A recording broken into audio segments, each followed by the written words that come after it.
is the balance between academics and athletics and gaining a bunch of new friends throughout the years. My favorite part about competing in the NCAA Division III is the atmosphere that EWS has. I love competing in NCAA Division III because there's lots of competition and opportunity for professional development. My favorite part about competing in the NCAA Division III is that I get to compete locally in my hometown. What I love about competing in Find your passion.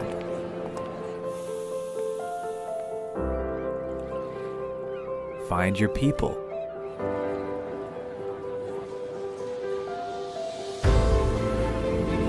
Find your purpose.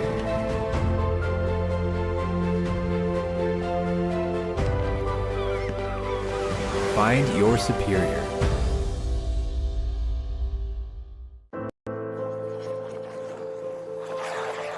Find your passion.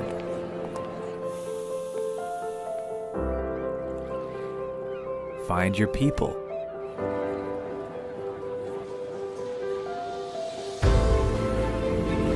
Find your purpose.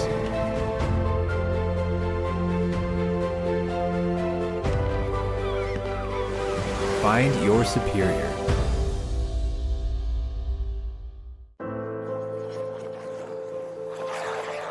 Find your passion.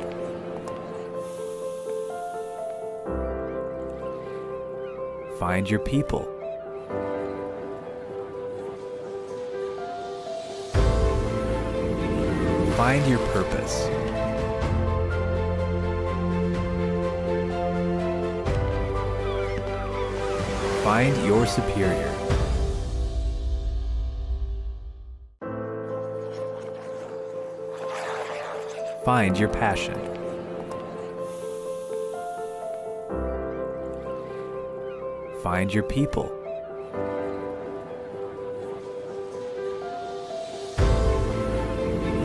Find your purpose.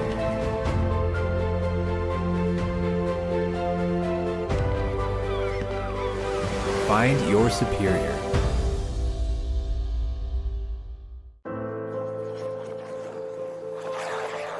Find your passion.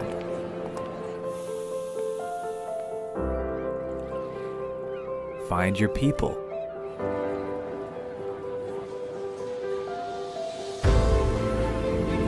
Find your purpose.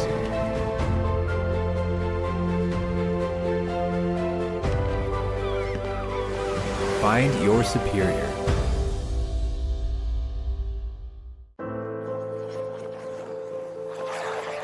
Find your passion.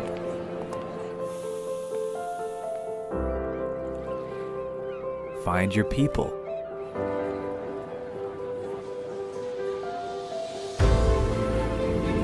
Find your purpose.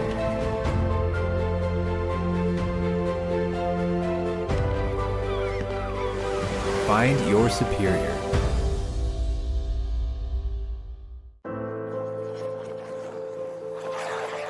Find your passion.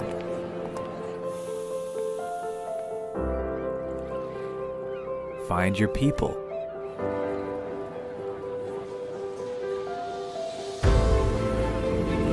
Find your purpose.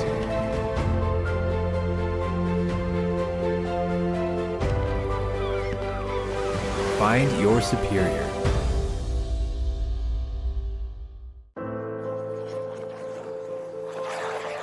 Find your passion. Find your people. Find your purpose. Find your superior. Find your passion. Find your people.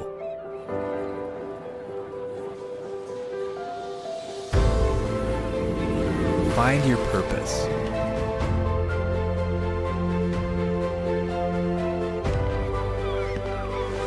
Find your superior.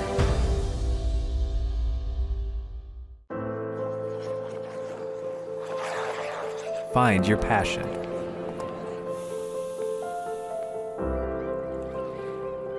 Find your people.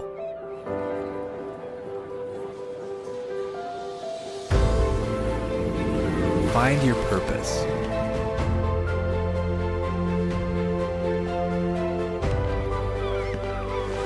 Find your superior.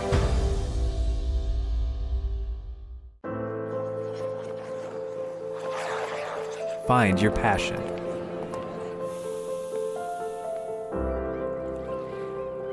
Find your people.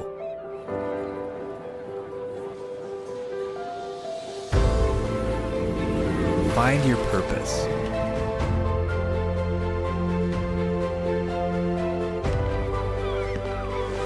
Find your superior.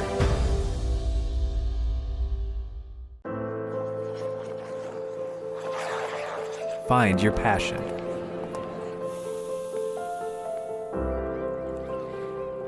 Find your people.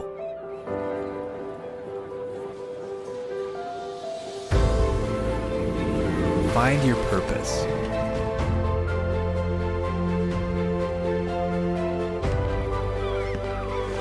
Find your superior.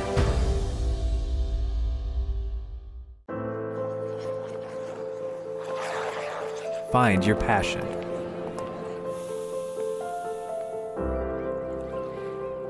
Find your people.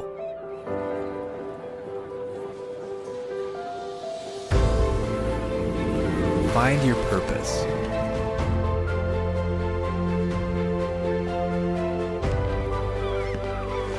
Find your superior.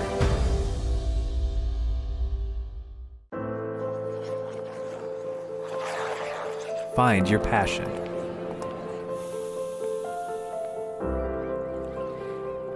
Find your people.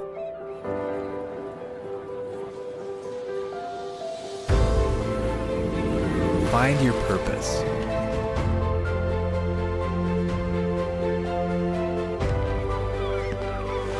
Find your superior.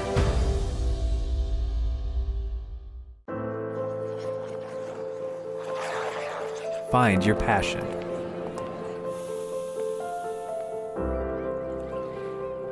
Find your people.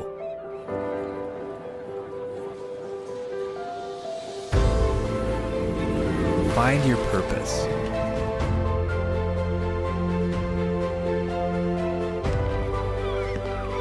Find your superior.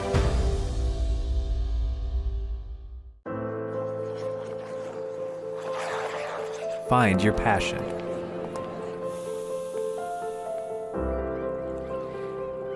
Find your people.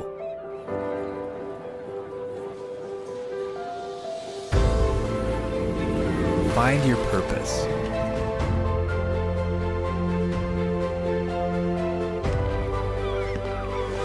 Find your superior.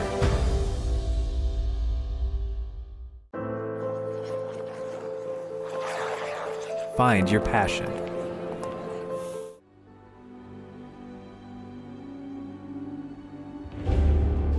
I like competing in NCAA Division III because it provides me with a well-rounded college experience where I'm able to focus on my academics and still compete in a high-level athletics.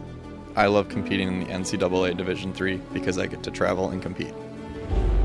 My favorite part about competing in the NCAA is the balance between academics and athletics and gaining a bunch of new friends throughout the years. My favorite part about competing in the NCAA Division III is the atmosphere that UWS has.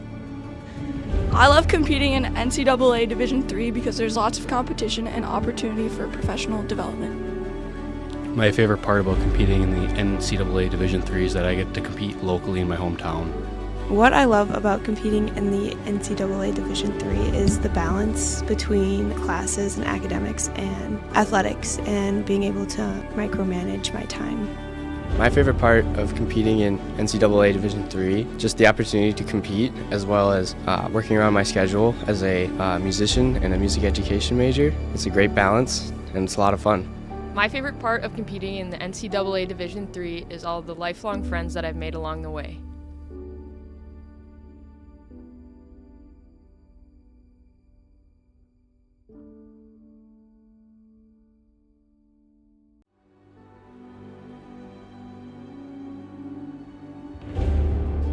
I like competing in NCAA Division III because it provides me with a well-rounded college experience where I'm able to focus on my academics and still compete in a high-level athletics.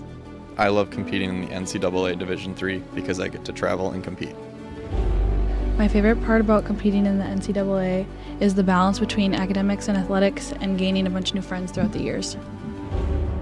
My favorite part about competing in the NCAA Division III is the atmosphere that UWS has. I love competing in NCAA Division III because there's lots of competition and opportunity for professional development. My favorite part about competing in the NCAA Division III is that I get to compete locally in my hometown. What I love about competing in the NCAA Division III is the balance between classes and academics and athletics and being able to micromanage my time. My favorite part of competing in NCAA Division III, just the opportunity to compete, as well as working around my schedule as a musician and a music education major. It's a great balance and it's a lot of fun. My favorite part of competing in the NCAA Division III is all the lifelong friends that I've made along the way.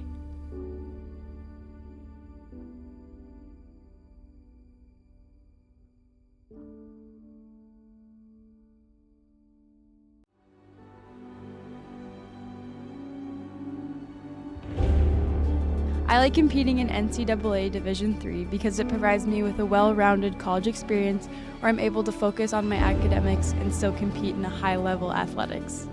I love competing in the NCAA Division III because I get to travel and compete.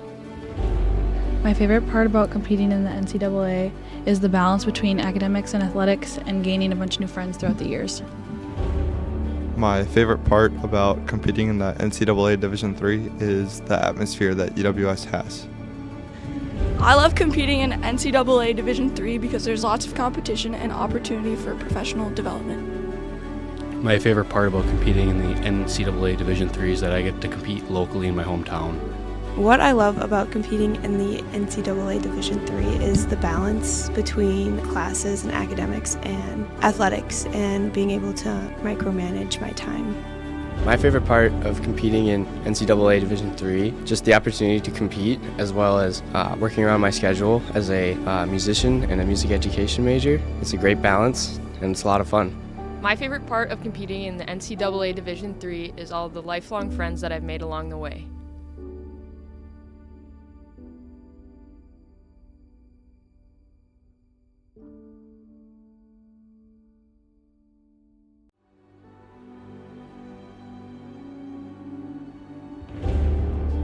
I like competing in NCAA Division III because it provides me with a well-rounded college experience where I'm able to focus on my academics and still compete in a high-level athletics.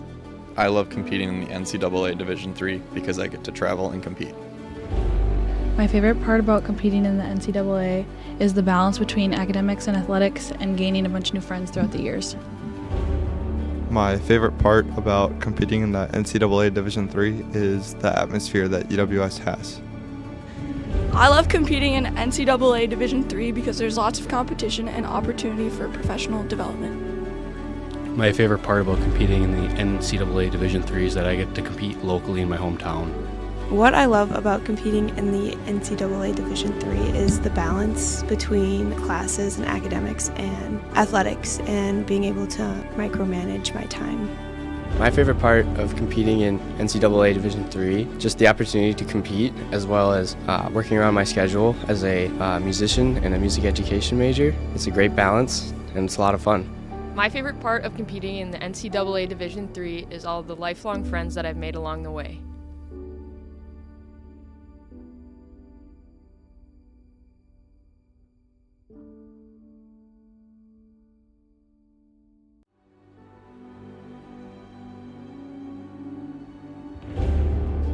I like competing in NCAA Division III because it provides me with a well-rounded college experience where I'm able to focus on my academics and still compete in a high-level athletics. I love competing in the NCAA Division III because I get to travel and compete. My favorite part about competing in the NCAA is the balance between academics and athletics and gaining a bunch of new friends throughout the years. My favorite part about competing in the NCAA Division III is the atmosphere that UWS has. I love competing in NCAA Division III because there's lots of competition and opportunity for professional development. My favorite part about competing in the NCAA Division III is that I get to compete locally in my hometown. What I love about competing in the NCAA Division III is the balance between classes and academics and athletics and being able to micromanage my time. My favorite part of competing in NCAA Division III, just the opportunity to compete, as well as working around my schedule as a musician and a music education major. It's a great balance, and it's a lot of fun.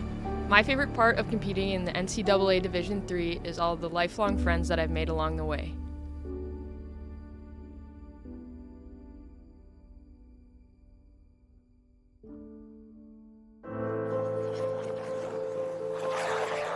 Find your passion.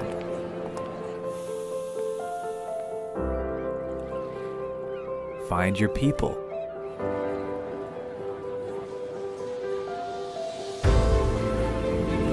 Find your purpose.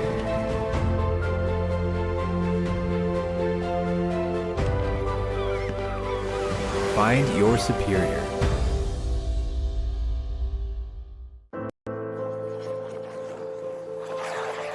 Find your passion.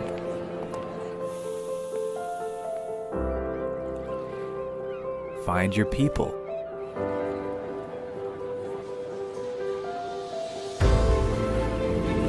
Find your purpose.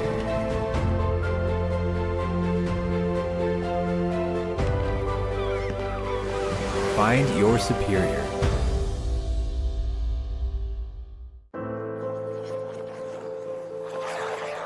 Find your passion.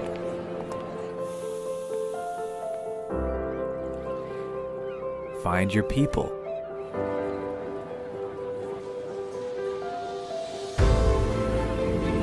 Find your purpose.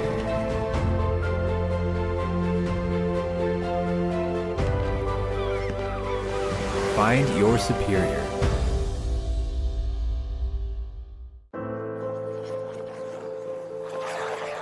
Find your passion.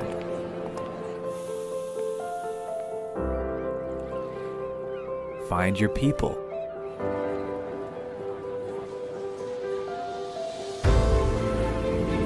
Find your purpose.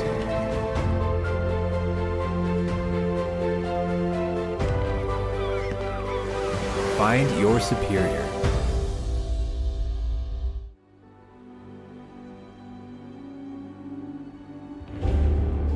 I like competing in NCAA Division III because it provides me with a well-rounded college experience where I'm able to focus on my academics and still compete in a high-level athletics. I love competing in the NCAA Division III because I get to travel and compete. My favorite part about competing in the NCAA is the balance between academics and athletics and gaining a bunch of new friends throughout the years. My favorite part about competing in the NCAA Division III is the atmosphere that UWS has. I love competing in NCAA Division III because there's lots of competition and opportunity for professional development. My favorite part about competing in the NCAA Division III is that I get to compete locally in my hometown. What I love about competing in the NCAA Division III is the balance between classes and academics and athletics and being able to micromanage my time. My favorite part of competing in NCAA Division III, just the opportunity to compete, as well as working around my schedule as a musician and a music education major. It's a great balance, and it's a lot of fun. My favorite part of competing in the NCAA Division III is all the lifelong friends that I've made along the way.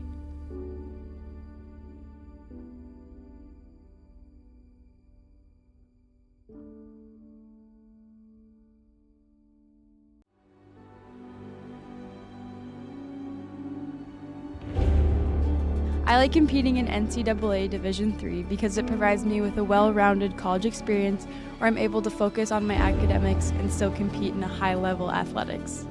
I love competing in the NCAA Division III because I get to travel and compete. My favorite part about competing in the NCAA is the balance between academics and athletics and gaining a bunch of new friends throughout the years.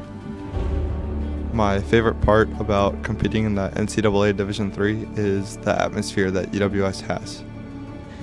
I love competing in NCAA Division III because there's lots of competition and opportunity for professional development. My favorite part about competing in the NCAA Division III is that I get to compete locally in my hometown. What I love about competing in the NCAA Division III is the balance between classes and academics and athletics and being able to micromanage my time. My favorite part of competing in NCAA Division III, just the opportunity to compete, as well as working around my schedule as a musician and a music education major. It's a great balance, and it's a lot of fun. My favorite part of competing in the NCAA Division III is all the lifelong friends that I've made along the way.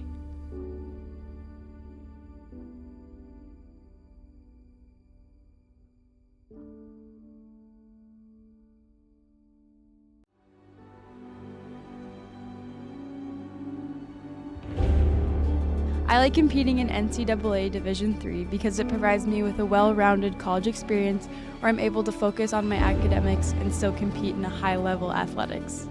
I love competing in the NCAA Division III because I get to travel and compete. My favorite part about competing in the NCAA is the balance between academics and athletics and gaining a bunch of new friends throughout the years.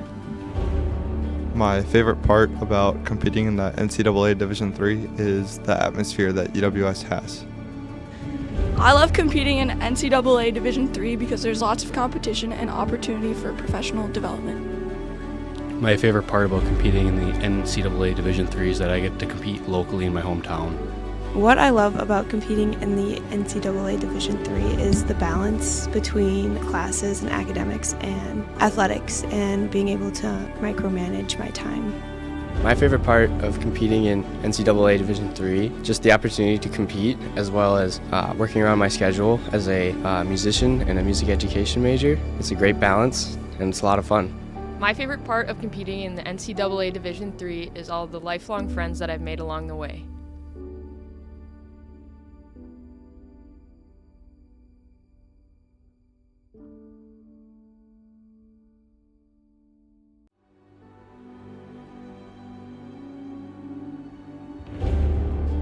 I like competing in NCAA Division III because it provides me with a well-rounded college experience where I'm able to focus on my academics and still compete in a high-level athletics.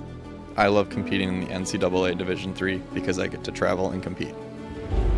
My favorite part about competing in the NCAA is the balance between academics and athletics and gaining a bunch of new friends throughout the years. My favorite part about competing in the NCAA Division III is the atmosphere that UWS has.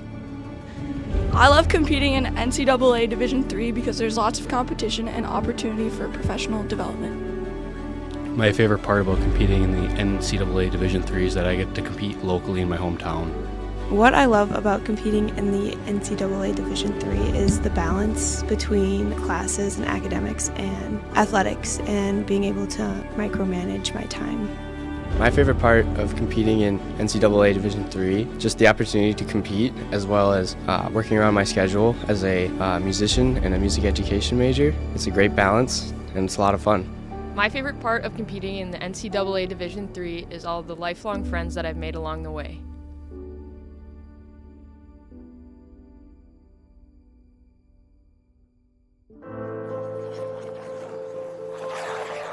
Find your passion.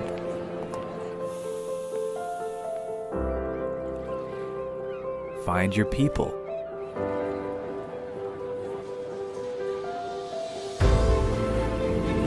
Find your purpose.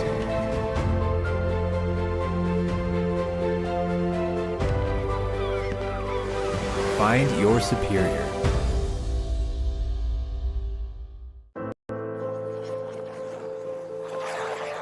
Find your passion.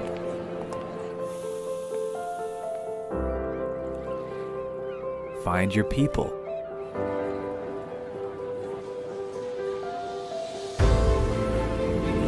Find your purpose.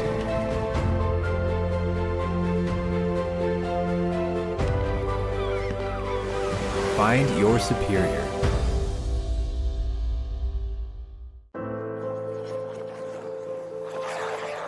Find your passion.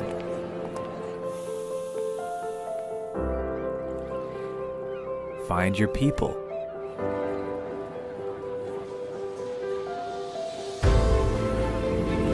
Find your purpose.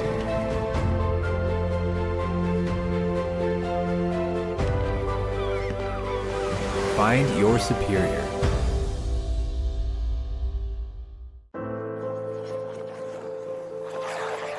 Find your passion.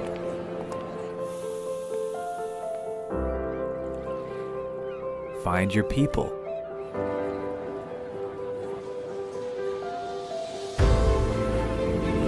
Find your purpose.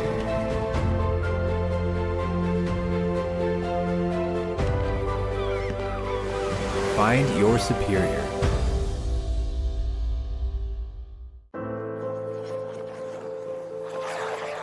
Find your passion.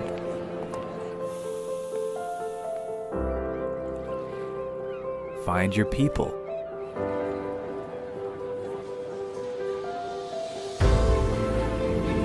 Find your purpose.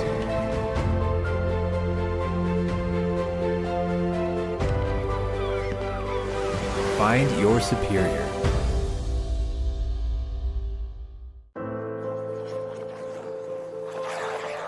Find your passion.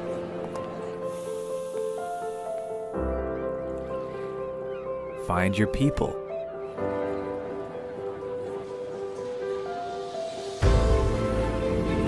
Find your purpose.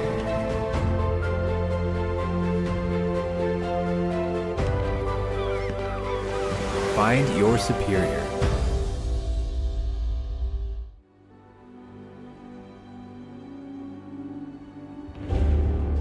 I like competing in NCAA Division III because it provides me with a well-rounded college experience where I'm able to focus on my academics and still compete in a high-level athletics.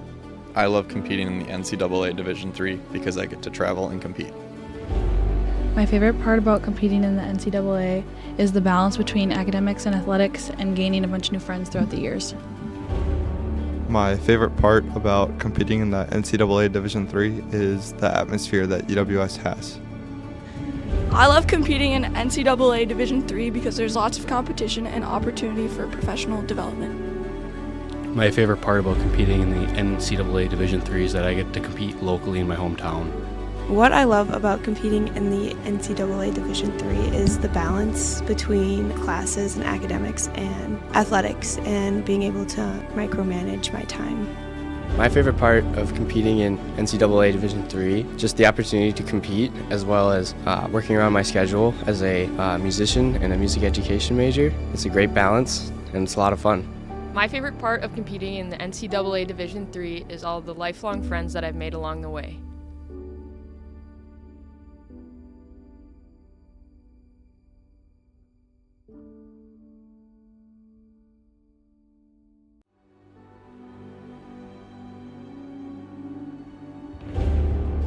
I like competing in NCAA Division III because it provides me with a well-rounded college experience where I'm able to focus on my academics and still compete in a high-level athletics. I love competing in the NCAA Division III because I get to travel and compete. My favorite part about competing in the NCAA is the balance between academics and athletics and gaining a bunch of new friends throughout the years. My favorite part about competing in the NCAA Division III is the atmosphere that UWS has.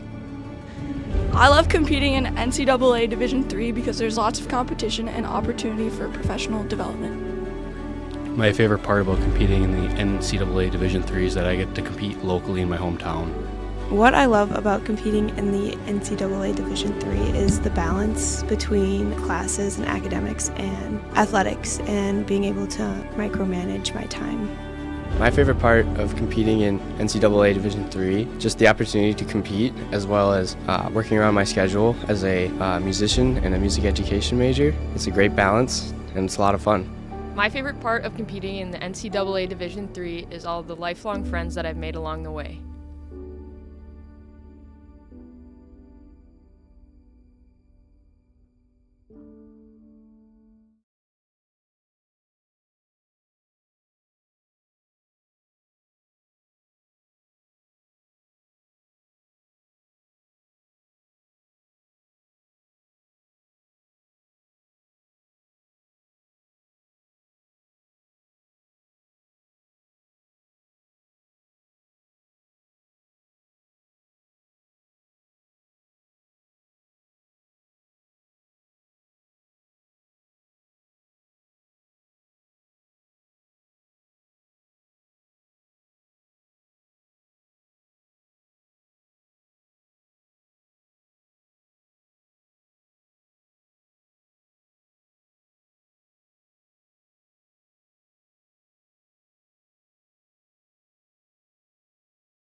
Good morning and welcome to the 2024 Superior Day of Giving Yellow Jacket Athletics Telethon. He is the big sound Matt Johnson. I am John Garver, and for the next several hours we are going to spend some time with the coaches here in the Yellow Jacket Athletic Department talking about successes over the course of the last season and, more importantly, the needs that they have for their athletic programs. Matt, it's a big day here at UW Superior. It's a campus-wide fundraising day.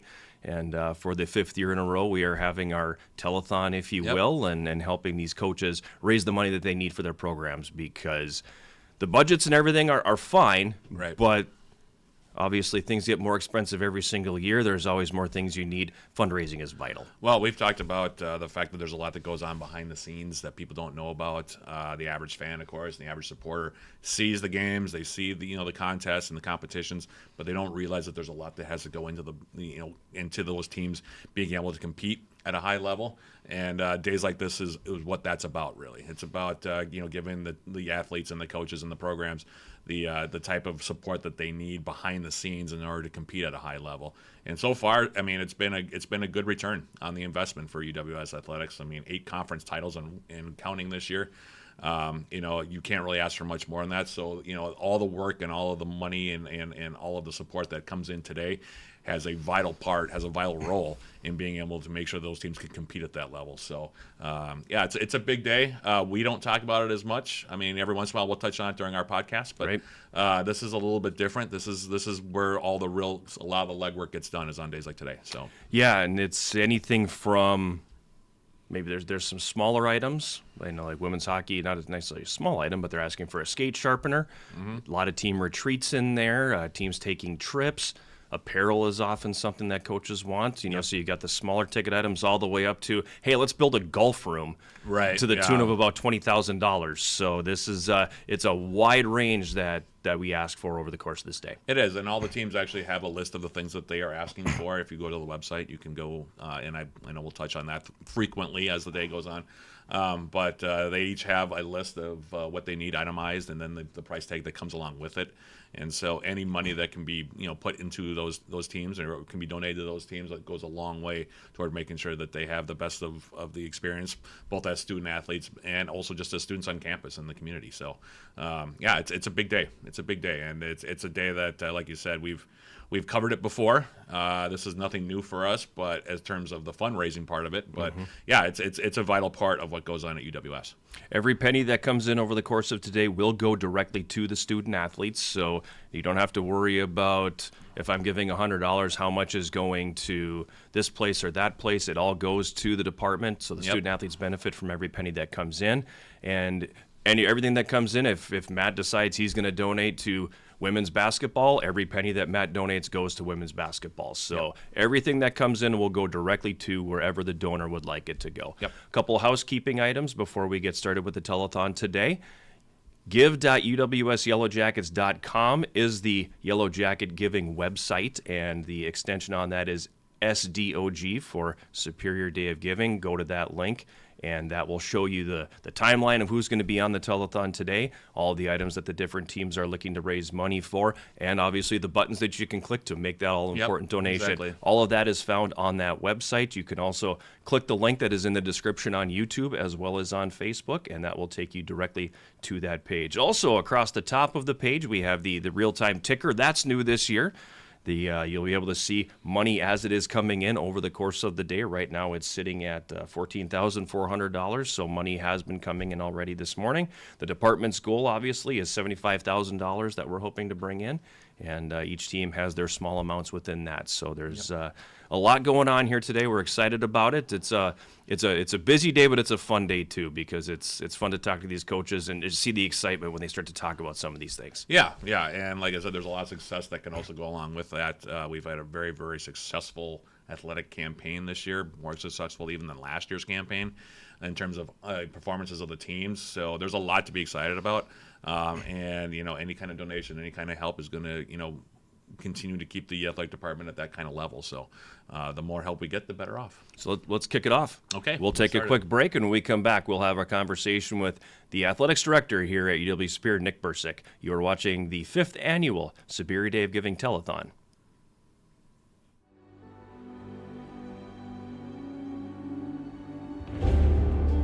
I like competing in NCAA Division III because it provides me with a well-rounded college experience where I'm able to focus on my academics and still compete in a high-level athletics. I love competing in the NCAA Division III because I get to travel and compete. My favorite part about competing in the NCAA is the balance between academics and athletics and gaining a bunch of new friends throughout the years.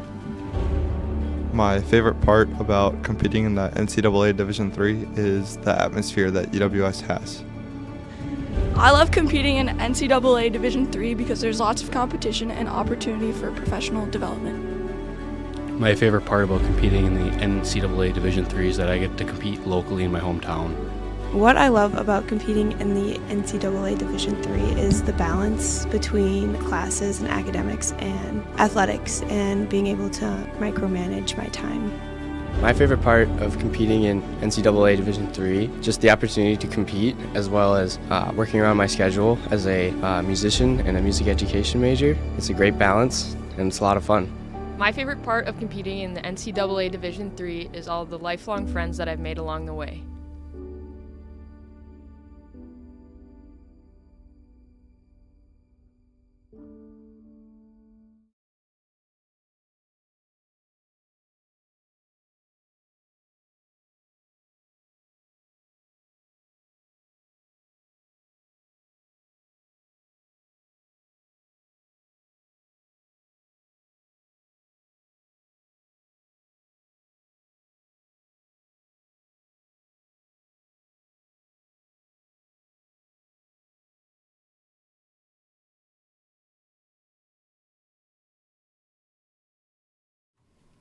We're back on the 5th annual Superior Day of Giving Telethon, and the URL is on your screen. Also can be found in the description on Facebook and on YouTube, so click that and make a donation to any program of your choice here at UW Superior. And it's only after that we start the day off, as we normally do, with the person who sees all of the programs here at UW Superior, Nick Bursick, Director of Athletics. And I know there's a lot of things in my mind that I want to go through here before we let you go, because I think we've got you for about 15 minutes.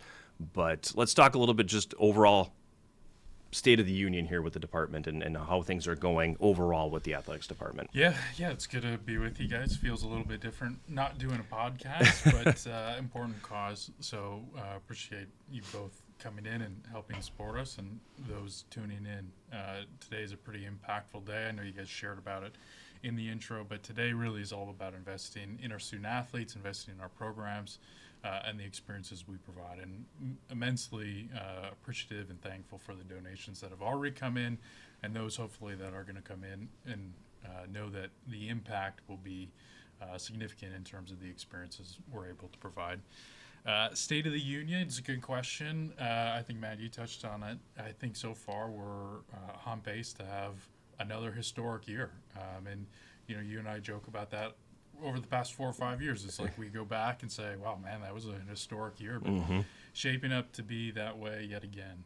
You look back in terms of what our fall teams were able to do and compete, win championships, make championship games and tournaments, and then even get into the NCAA tournament and see us compete at that level as well. So fall was strong, winter was strong, with collectively where our teams finished and championships won as well. And now we are in the midst of spring sports, and all those teams are vying for championships as well. And I think that's a credit to our staff, our coaches, and especially our student athletes for competing at that level, having those desires.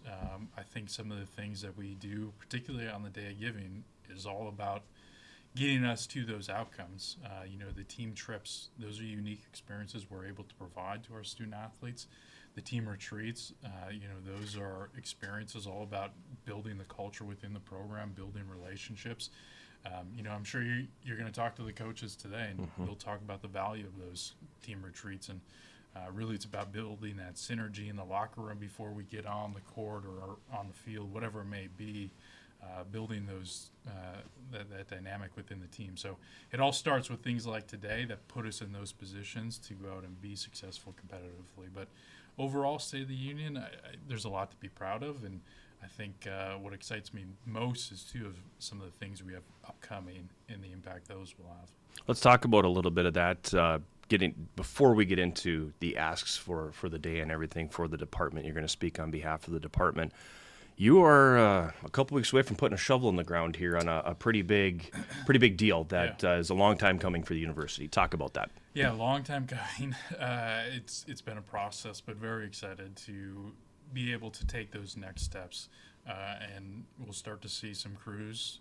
They're actually already starting to arrive this week to put up some temporary fencing and doing some markings for utilities and whatnot. But they'll be on campus the 15th, so here soon, to actually start some of the work to build Superior Choice Credit Union Stadium. And immensely thankful to our partners both within Superior Choice and their contributions to the stadium. Synovus is another. We have a lot of community partners that are helping us with the stadium, and very thankful for that. But also our partners at a state, at a UW system level that have continued to help shepherd the project forward. We've certainly seen some price escalations. What started out as a $3 million project has quickly escalated into a $7.1 million project, but very excited to finally be putting a shovel in the ground, and excited for our groundbreaking ceremony that'll be coming up on the 25th as well. And I know we're going to share more externally about that as we get through today and our next steps, but we're very excited about taking those next steps and seeing that project come online, and hopefully we have a good, smooth construction timeline, because it is our goal to have our soccer teams compete on the new field this fall. So that's one facility, and that takes care of 4 of your programs, the men's and women's soccer programs and the men's and women's track and field programs, to give them a home finally. But that is not the only facility thing that is going on right now, and share what you are able to with regard to baseball, softball, as well as the indoor field house. Yeah, we got a lot in the works right now in terms of some of our facility projects. And, facilities, they are a core element of what we need to be able to allow our student athletes to train, allow them to compete, big for recruitment purposes as well. So facilities have been a very intentional focus of our efforts over the past several years, but ultimately to get to this point where, yes, we're groundbreaking on the stadium, but we hope that is phase 1 of a multitude of projects that we have to come. Our indoor turf field house is a project currently being worked on that will certainly have community support and a community dynamic, but we do have needs in terms of indoor space with our geography and our weather, and hopefully providing a new indoor training venue, potentially competitive venue for our softball girls as well. I think that'll allow those programs to take the next step, but it just doesn't stop there. We know our tennis programs need 6 new tennis courts as well. Our current courts, have some underlying issues, and we want to see them be in a successful place as well. So working to secure funding, working to explore funding options to build tennis courts, at the same time working to explore funding options to build baseball and softball fields. Those are 2 programs, as you guys know, near and dear to my heart, spending time playing in one and coaching one and then coaching the other. We're very thankful to have a partnership in the Superior School District temporarily, but it'll be nice to give our programs home long-term wise. With that, too, we also are looking at our own building, the Wellness Center. We do have, based off of the other projects, right, we could have some teams moving to new homes, but do have needs here in terms of what this space looks like for our basketball programs, our volleyball program, our track program, other teams that use this space, still a critical building for all of us, as well as looking at the future of Westman Arena and what does that look like, what are the needs within the community, how can we partner with community organizations, youth in particular, the school district, and really build one home ice sheet, ice arena, using Westman as a current starter and potentially expanding to it to really put all of us under one umbrella, operate it efficiently, maximize its use and maximize its impact. So a lot of facility work is currently in the works, more on the planning stage, but hopefully these projects will progress as we're able to secure funding and able to take those next steps as well. But that's what excites me the most. I think about where we are today, where we could be in 3 to 5 years. could be an immensely different place. And ultimately, those facilities are a big conduit to recruiting great student athletes, developing great student athletes that will ultimately help us achieve our outcomes. Yeah, I mean, that kind of says it all. I don't really have much to add. Obviously, everyone's really excited about the stadium, the soccer stadium coming in. Both those programs, as well as track and field, deserve it. They've been historically successful in the last few years. And with baseball and softball, the facility would be great because I have never called a softball game on our actual campus. We've never played a home game on campus that I'm aware of. They haven't. Yeah, and baseball hasn't in several years. So I know that TJ and Melissa would be very, very excited to have that, coming through. And certainly the way that the programs have been performing, they deserve it. So, I think it's pretty cool. It's focusing on student athlete experience obviously is a big piece here, and one of the things that I think is perpetual on Day of Giving is fueling station, and it's something a Power 5 school at a D1, you've got, it's not a station, it's a full-blown catered kitchen where athletes can come in and have 3 meals a day prepared by a chef with dietary considerations all taken in. Here it's a little bit smaller, but we like to think we're one of the first, and definitely in the region that decided this is something that's important, at least to give them not a meal, but a place where they can stop in between classes, grab a snack or whatever. And we were one of the first schools to actually have one of those. Yeah, we were. And while we may be smaller, I hope that it's still impactful. And I know our student athletes use it quite frequently because I'm the one that buys the groceries for it. So I know the volume that we go through, and honestly, I know that we could always put more and more out. There's a need for it, especially student athletes are coming from class or going to training, after training going back to class, right? There's a need where you can't always just go to the cafeteria or eat a full meal. You need that quick bite. And I think it complements some of the other investments that we've made that allow our student athletes to continue their development and with performance in mind, both within our sports medicine team in terms of our partnership with Essentia Health and our athletic training staff operating more of a clinical setting. It's a non-traditional type approach to sports medicine in an athletic training room, but we got 4 great trainers that are all about care and all about providing services, doing a lot more preventative work rather than just reactive, rehabilitative.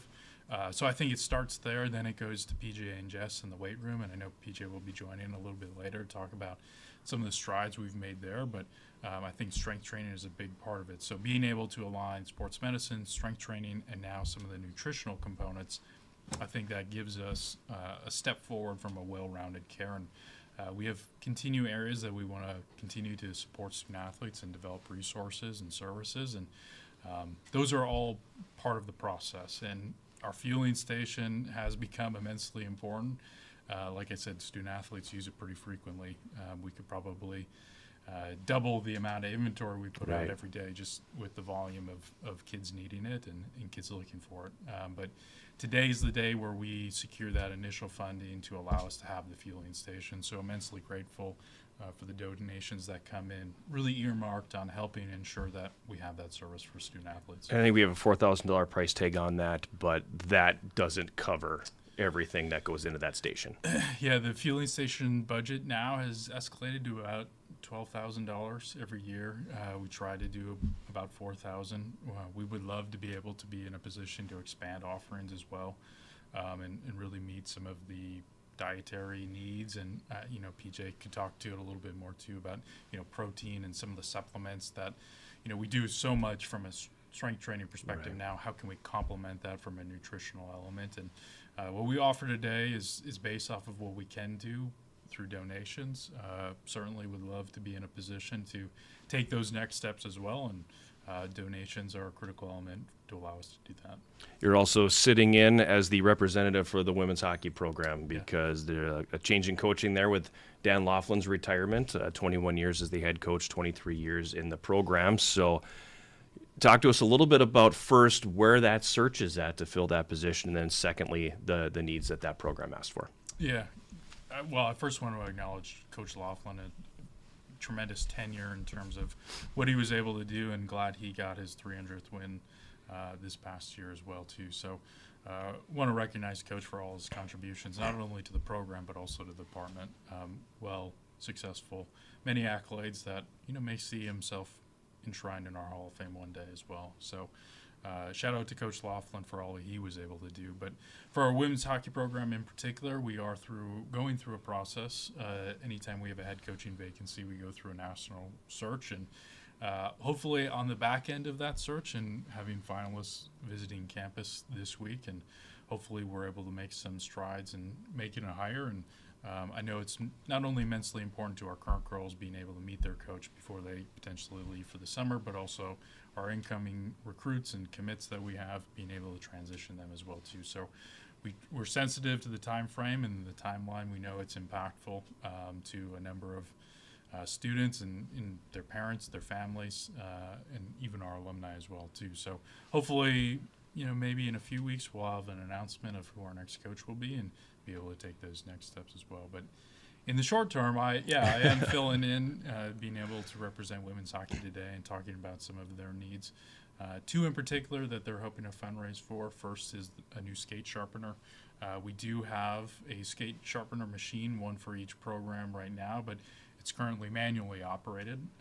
And I will own that I've learned more about skate sharpening over the past 3 weeks to really understand where the girls are coming from and the need that they have. But really, a new skate sharpening machine that can automate some of the function can just help it be a little bit more efficient, particularly about in-game, right? You probably know it more than us, but there are times you just need quick sharpen, and if you're dependent on somebody doing that for you, sometimes it works, sometimes it doesn't. This machine would allow some of that to be automated, and I think would be a nice feature for us to have for the girls. So hopefully we'll be able to generate support there, and then the other is a team retreat. And I think particularly for next year's team, knowing that we'll have a new coach coming in, new group of girls coming in, it'll just be a great opportunity for them to set goals for themselves, identify what they want to accomplish, and hopefully have some fun in the process as well. And team retreats have become a big thing. And most of the teams, I think, on campus, almost all of them, I think, do have some sort of retreat that they go on just because it's a really good bonding experience. And, being as holistic an athletic department as I think we are, that's a big part of just about what everybody, I think, talks about, especially on a day of giving like this, because we've talked about it at length with a lot of different coaches, and not surprising. And like I said, with a new coach coming in, you're trying to establish that culture and that relationship. So that would be a big one for sure. Mm-hmm. Give.uwsyellowjackets.com is the website. The extension is SDOG for Superior Day of Giving. Go to that website right now, and you will be able to see what every team is asking for over the course of this Day of Giving. And go ahead and select Invest Now and make your donation to Yellow Jacket Athletics and any of our individual athletic programs. Athletic Director Nick Bursick, thanks for starting the show off. Thanks, guys. We're going to take a break, and we'll come back with more of our Superior Day of Giving Telethon right after this.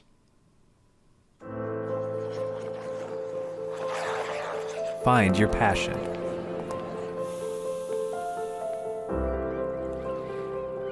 Find your people.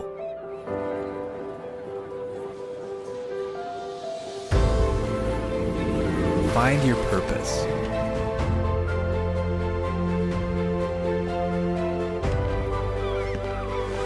Find your superior.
We're back on the 2024 Superior Day of Giving Telethon, benefiting Yellow Jacket Athletics. Every penny that comes in benefits our student athletes. Go to give.uwsyellowjackets.com/SDOG, and you can make your donation there to benefit any of our Yellow Jacket athletic programs. And with that in mind, let's talk softball. Head coach Melissa Fracker joining us as our first coach of the day to join us here on the Telethon. So let's talk a little bit about your season and where your team is at, because rolling right along. You're on a lengthy win streak here. Yeah, so far so good. It's nice to kind of get to Florida and get to play a bunch of games in a row and feel really good coming back, and obviously starting conference, getting off on a really good roll, and hopefully we can continue that here. So let's talk about Florida for a second. Kind of cool. Yeah. Playing your alma mater down there and getting a win. Yeah, it was cool. I'm not going to say I didn't want that one just a little bit more, but WestCon is a really good program, and it's basically what raised me. It's what made me fall in love with Division III athletics and softball specifically, and it was just really fun to get just to play a really well-coached team down there and a really athletic team. I mean, those 3-2 games for softball is what it's supposed to be. It's kind of what you get up for and get excited. Right. So it was really, really fun to get to play one of those down there for sure. They haven't played too many close games either. No, they haven't. Streak. You guys have been kind of blowing teams away here a little bit. So to win a close game, though, I know that's something that is important because that's what postseason is going to be all about. And one of the things that I thought was impressive about you guys down there is that you kind of found yourselves. Yeah. You lost to 6 of the first 8, and people are like, oh, okay. But then here comes an 11-game winning streak right after that. And it starts in Florida, but I mean, but you guys went 6-2 down there. Yeah. And, you didn't play any lay-down competition. So you put up some really good wins down there. So that I know that you always look forward to getting down to Florida, but it seems like you learned a lot about your team, and your team learned a lot about itself down there. Yeah, for sure. I mean, the interesting thing about our team this year is we are a little less experienced in the circle, pitching-wise, than we've been in the past, and we've kind of talked about it before. But it was us figuring out, okay, like what combinations work and what do we need to look for with pitchers when it's time for them to be pulled out, and what works in our lineup, what doesn't work in our lineup, how do we balance our best defense with our best hitting lineup. And that's what you do in Florida, right? You kind of go down there, and I love it because it's almost like we're in a bubble. The rest of the world doesn't exist. Like, we get to be together. We get to play softball in beautiful weather. You hang out at the hotel and just have fun. And it's just a really great time culturally for a team to find itself, and then competitively to figure out what works. Because once you come back, it's conference time. Right. Yep. And you got to rock and roll. You got to win enough games to get to that tournament. Obviously, compete in that tournament to then go to the regionals, which is what our goal is every single year. So it's nice to figure ourselves out in Florida and that kind of continue up here, even though we had a little bit of a brief pause, but then get back on track. So you use Florida to figure out what works. Yeah. What works? Yeah, I think that it's so interesting this year. A lot of teams will have like their set 10 and that's it. I think we're going to end up having a set 15, and then not only a set 15, but then also everyone on the bench can come off and do their job, whether it's defensive replacement, whether it's to come in and pitch, whether it is to run, whether it is to hit. Everybody on our team has a role that they excel at. So I think if you kind of look at our box scores, we're getting a lot more people in because we are so talented. And the thing that we work on every year is making sure no matter who goes down, like, we're ready to go. Because you just don't know. Season's unpredictable. But the special thing with our lineup this year is we can mix it so much and we don't lose much. Because there are some ladies sitting on our bench for one game and then they start the next one, and it has nothing to do with them not being talented. We just might need someone at a different position or mixing something up, and it's special because yes, they can go a lot of places and they can play every inning of every single game, but they want to come here because we're building something and we're together and we're a good culture and we're having fun. So we saw it firsthand on Saturday too, when you played the last game against Crown and you made an absolute mess out of Matt's scorebook. There was a lot of dialogue going on back and forth that was not related to balls and strikes and hits. And I was sort of like amazed because I think this is the first time that you've gotten everybody in your roster into one game. I don't think I've ever seen it. No. Yeah, where everybody, I mean, we were literally counting down. Yeah, we were literally like counting off, okay, who's left that can still come into this game. And then we got down to Izzy and I think it was the other one. It was Izzy and Georgia, I think, were the last two finally. And we were like, What is that? Okay, there's nobody left now. Yeah, there's nobody left now. And, We did it. You know, I'll tell this quick anecdote because I feel kind of bad for Emma Crandall of volleyball because this was her first ever game, and she's sitting literally right to my left. And you know, she had watched a couple of games by then of you know how to input and all that kind of stuff. And then all of a sudden, here she comes, and she now is John's giving her direction left and right about what should go in and what should not. Emma Peterson is updating what's happening and who's coming, and Bot is radioing up. He's saying, okay, now this is happening, this is happening. You gave him the walkie-talkie. I don't know what to tell you. And then he finally says, we got nobody left. And we look at it, and we looked over at Emma's...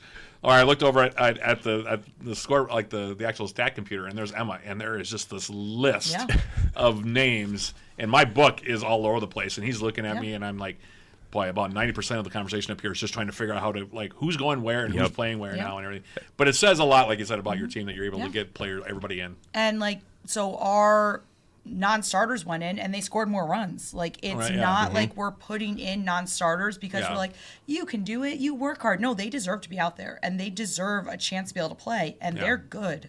And I think when you have that kind of atmosphere on your bench and you can start a whole bunch of different people, it just makes it so much more enjoyable. So we've gotten to a place that we really can do that, and we're just a complete unit. Like, the outfield, there's 5 or 6 players that can play at any time. Same thing with the infield. There are 5 pitchers that can pitch at any time. So no matter what happens in the games, best scenario, worst scenario, we can still compete. And I think that's all you can ask for. So this is the Superior Day of Giving, so let's talk a little bit about why we are here, as we are asking people, obviously, to donate funds to help support their favorite teams, the student athletes here, and each team has a couple of asks that we want to highlight, and today, the Hack Attack pitching machine, which we are changing the name to Frack Attack. For obvious reasons. That's your Twitter handle, so that's... tell us more about that. Yep, so it is a machine you could put real softballs in, which is huge because we love throwing front toss as a team, but it would be great if we can have a coach throwing front toss and then another cage working on an actual pitching machine. The jugs machine is great, but you obviously have to use the dimpled balls, and it's just a little different. So with the Hack Attack, you can actually set things so we can make it pitch like pitchers we're going to face with real softballs, which I think definitely helps. So that's definitely one of our asks, and I think it would just go a long way to make us even more competitive than we already are. So it gives you a little more control over speed, not just speed, but spin, location. Yep. You can basically use it. It's not like a regular machine that it just goes down the middle. You can use it to mimic any pitcher. So it can rise, it can drop. 100%. Yep. So instead of our actual pitchers needing to throw bullpens with our hitters, especially, we all know the weather's been phenomenal this year and we're really lucky, but we don't count on this every year. So we have to play a lot of games really close together most of the time. And for us to get live pitching while our pitchers are also trying to throw games, it's just not possible. So the more we play and the more live we see and the more imitations of pitchers we see, just the better we are overall and the better prep we can have for games. So, and that's got a $3,500 price tag on it. I would have picked that to be much more expensive than $3,500. Yep, and it's like the mini one, just like me, right? So we're using the mini Frack Attack. There's the bigger one that is just a massive thing that takes up a lot of space. We want to be able to transport it here in the field house, and then we want to be able to use it at the field. So we're trying to get the smaller one.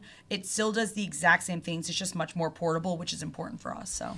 And indoor training equipment, $1,000. Talk about that. Yeah, so we get stuck inside the field house a whole bunch, which we're really lucky to have the field house. It's a fantastic space. We would just like to make it a little more real game situation. So it's a lot of kind of turf inset things. So like the batter's boxes, a place for our catchers to actually work on hops, doing the bases, putting it under the bases so the bases don't slide, the pitching mounds, all those things. So once we like to scrimmage every single Sunday in the field house, it helps us as coaches really see what we need to work on every single week for practice, especially leading up to our actual season. So us being able to put turf down to be able to use for our hitters, our catchers, our pitchers, the bases, all that stuff, it's just going to make it more realistic, which is what we're looking for. So, As the former catcher, thank you for Yes. getting something that definitely helps the catchers. It's I definitely remember being in high school and being in the gym, and there's just nothing for Nothing. a catcher. Nope. You these had pitcher's mounds and batting cage and pitching machines and all Yeah. that, but Yeah. catchers, it was just, there you go. yeah, and Like, basically, I was blocking tennis balls a Yeah. lot of the time. That was a lot of just like lateral stuff where you put on the gear and you're just going from side to side, Yep. just trying to block everything in front of you. Yep. And that's all you can really do is you're a catcher. Yeah, Yep. that's Like, it. that's about it. That's yeah. it. Yeah, it just really mimics more of the actual field we play on. Same thing, we get ground balls. We don't have to worry about using the field house floor. We get to use turf, which gives it the real bounces, Right. which it just is a huge advantage for us. So, Give.uwsyellowjackets.com/SDOG is the website. Go on and make your donation and help the Yellow Jackets softball team reach their fundraising goal for the year. Coach Fracker, thanks for coming over. thank you. Thanks, everybody. We'll take a break and come back with more of our 2024 Superior Day of Giving Telethon right after this.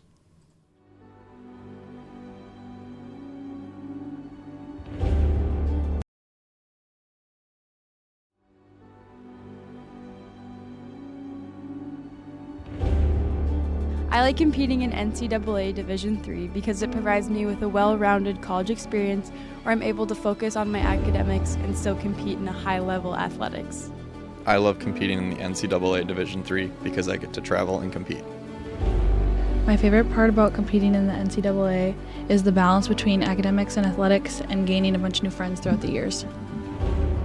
My favorite part about competing in the NCAA Division III is the atmosphere that UWS has. I love competing in NCAA Division III because there's lots of competition and opportunity for professional development. My favorite part about competing in the NCAA Division III is that I get to compete locally in my hometown.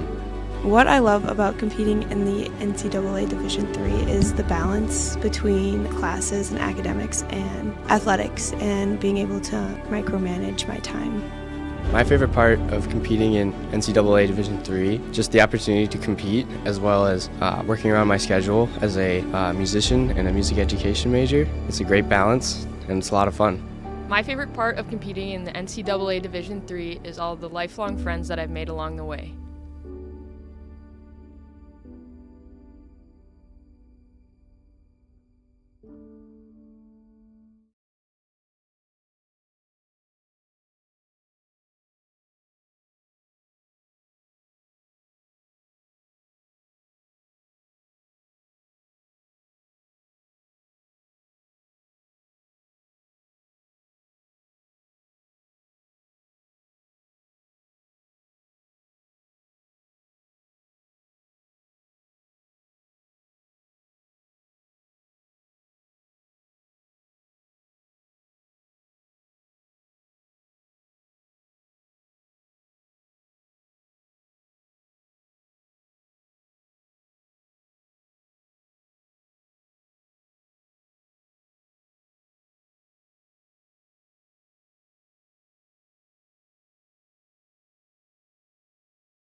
The 2024 Superior Day of Giving Telethon continues, and again, in the description on Facebook and on YouTube, you will find the link to go to the give.uwsyellowjackets.com page. That is the home page for this event, and we turn our attention now to not one, not two, not three, but 4 programs as Coach Glenn Drexler comes in to talk a little bit about technically 6 teams. Technically, yes, if you split indoor and outdoors. So, okay, we'll talk about 6 programs then. Thank you. Thanks for recognizing. So, 6 programs, and you can't fit it all on a business card, but nonetheless, arguably the most successful stretch of anything that we have going on here is courtesy of the teams coached by this man. Technically, Glenn coaches about half the teams on campus. We've talked about this before, but to say that it's been highly successful for your teams this year would be an understatement, Coach. 4 out of 4 in the conference conference title chase this year for your squads, and it's I mean, and you're gonna have strong outdoor teams as well. So it's been pretty successful, I would say, from your point of view here, I would guess. Yeah, I mean, it's been successful from that standpoint. It's always that now the pressure just keeps building, and now we got to try to finish off a year and see what happens. And it's exciting and stressful at the same time, but I know the athletes are ready and they're stepping up. And like I say, as long as we stay healthy and continue having fun, I think we're going to be in a good place either way. Let's talk a little bit about cross country first, and because that's the first sport of the year. Right. So let's go back to that one first. The men win the conference championship. How many is it? They posted almost a perfect score. 17 points. Yeah. So.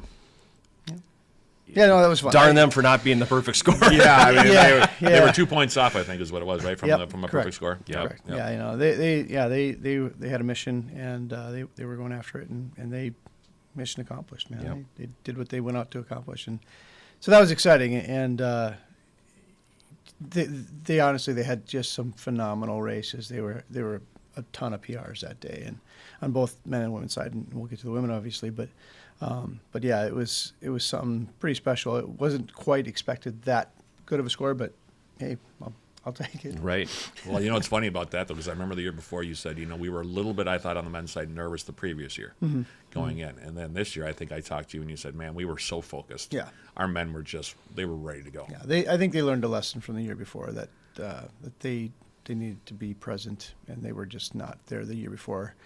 This year, they came focused and ready to go, and different team stepping on the bus to go down there, and obviously, getting off that bus that day, they were ready. Yeah, I remember you told me you said you knew the squad was ready to go when they got off the bus, and for the women, first time ever. Yeah, as impressive as the men were. I think that it was more impressive to see what the women did. Yeah, 3 in the top 5, I think, on the women's side too. So yeah, it was awesome. A lot of those girls stepped up where they, I think we knew they had the capacity to do so, but whether or not they would do that day was the question. And to their credit, they did that and more. Yeah. So it was, that was truly a special day for us in the program. And the distance crews obviously play a very vital role in the track and field season as well. And those 2 groups helped propel you to a pair of conference championships there too. Yep, absolutely. Yeah, no, they just keep getting better. And just speaking of the indoor season, they continued to work hard. They continued to be focused and do their thing. And now I'm getting a little ahead of myself, but moving into the spring, I mean, we had a meet down in Virginia Beach, but this first meet of the week of the season, for the full team this last spring weekend showed how strong they are and are continuing to get, which is even more impressive because at some point you kind of wonder when it's going to stop, but they just keep climbing and more impressive every day. So it's awesome. I'm really excited about the work they're putting in and the commitment they're making to each other and to the team. So roughly a month from outdoor conference championships, and we're not going to make you talk about that. We won't go into any of that right now because coaches are a superstitious lot. So we will make sure. I will say this though: there's a good opportunity now in the next couple of years for you to actually host an outdoor championship at some point. That's a great segue. Yeah, that's where we were going to go. Okay, let's talk a little bit about that facility that's going to start going up here in a few weeks. I'm excited, man. It's going to be a great facility. A lot of the wish list items are starting to come true. So it's really exciting for that. Yeah, I mean, it's been a long time coming, and I think we've all been talking about this for ages. I know ever since I got here. Well, when I got here, we kind of had a new facility, a newish facility. I know it was resurfaced, relatively soon after I got here, but it was in rough shape not too long. It's just how we built things, 30 years ago, and right. Things just aren't made to last like that. But coming into this one now is going to be very cool. Very excited about it.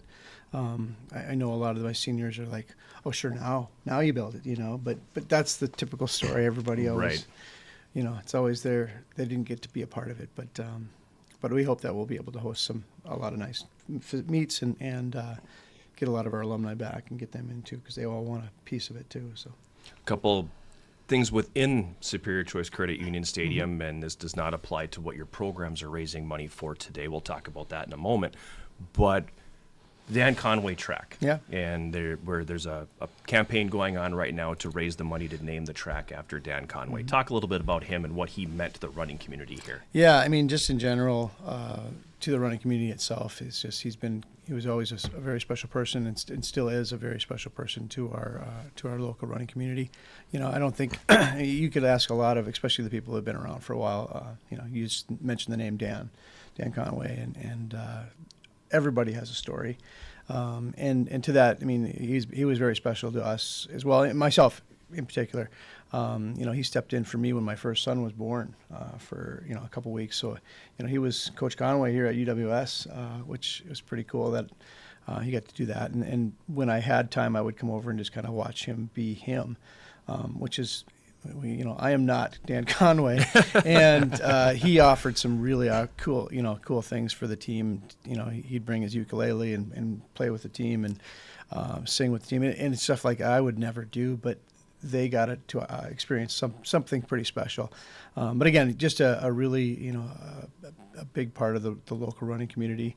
Hall of Famer for us here at UWS, and again, just within coaching high school. Cross-country, high school track and field. He's kind of a regional and local legend, so we're pretty fortunate to be able to hopefully name something after him like that. So pretty special. And then within that, also within the stadium, there is the donor wall. We'll dive into that a little bit later on in the program today. But basically, people who make donations of a certain dollar amount, whether it goes to the Conway track, whether it goes to help purchase amenities, or just to the actual construction of the facility, that will be noted on the donor wall as well. So it's going to be a really cool, all-encompassing facility there. That'll be the home for your teams. And that's a pretty cool thing. More on what you're looking to raise money for today. You're sort of the godfather of the team retreat, because I think just about every team up here does something in that form, like you mentioned it earlier today, Matt. Yep. You were the first. And talk to me about the importance of it. I understand it. Matt understands it. But to the people viewing, they may not understand everything that comes out of a team retreat. Yeah. I mean, for cross especially, it starts. We get those opportunities to come in early for the season, maybe a week and a half early from the regular campus. And to be honest, I mean, my kids, the distance crew especially, are running the full entire school year. They don't have time always to get a job, or if they do, they're really stretching thin to do that. So in reality, I could leave them home as long as I possibly could. I could leave them home and let them come in first day of classes and we go to work. The problem with that is we never get a chance to become a team. And that's something that I think is extremely important to what we do. The running does that as well. But for just a moment, I want us to be able to get together as a team and become something more than just a bunch of people who run. Because again, they can run at home, but when we get together, it's less focus on the running and more focus on who we are as individuals, who we are as how we're going to take care of those individuals, and then who we are as a team and how we can take care of each other. So there's a lot to it, and I think it's been a pretty critical part of our identity throughout the course of the year. I mean, we come back to those discussions throughout the year, especially towards the conference and the regional time of the discussions we had early on around that campfire about who we are and where we came from. So yeah, it's a pretty special thing as far as what it means to us, and I think it exposes, especially the freshmen coming in, to what is possible. So it's pretty important. What's the science behind the meal? Because I know the meal is central to Glenn's retreats. Yeah, What's the science behind well, the meal? It evolves. If it were up to me, we would do some very specific things at times, but sometimes we need to change it up a little bit. So we still do, but ultimately, we break bread together. That's an important, kind of concept, that we are family. Throughout the course of human history, I mean, people come together over food, and that's a pretty special thing. And so we make sure that we take a moment to really consider that and what that means to us as we're having a special dinner prepared by the upperclassmen and served by the upperclassmen, saying that we are serving you, underclassmen and freshmen and whomever. So there's pieces to it that are important, and I think that's no secret. But I think it's fun to see their realization of what we're trying to do when we're doing it. So, recovery equipment for cross country. Yeah, touch on that.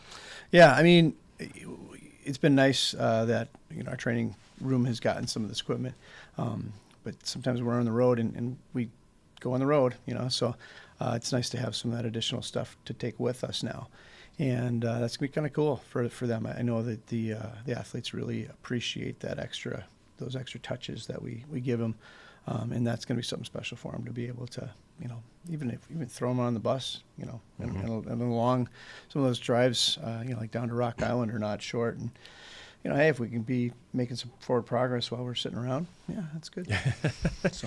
And then for track and field, it's listed as equipment and transportation. We're not talking about buses or anything like that. Yeah. Talk about exactly what this is, because when I first saw the ask, I went, okay, I have no idea what we're getting at here. But it's pretty specific. Yeah. So talk about that. Yeah. So basically, it started off with looking at some really special customized pole vault transportation bags, and we continue to grow our pole vault crew, and the number of poles we have to bring is getting to be absurd, to the point where I can't fit them all in one bag anymore, much less the kind of smaller bags we've been using.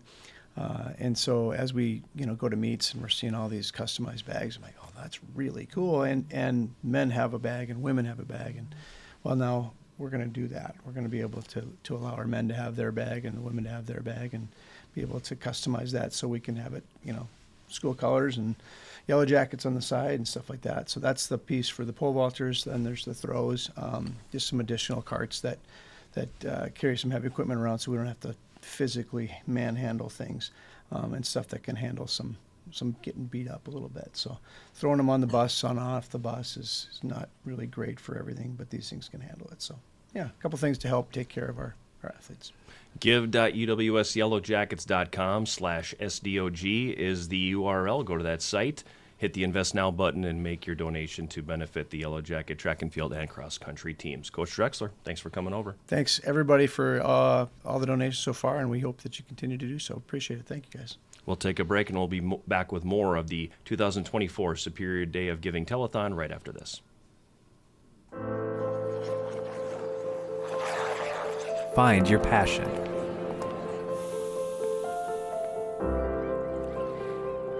Find your people.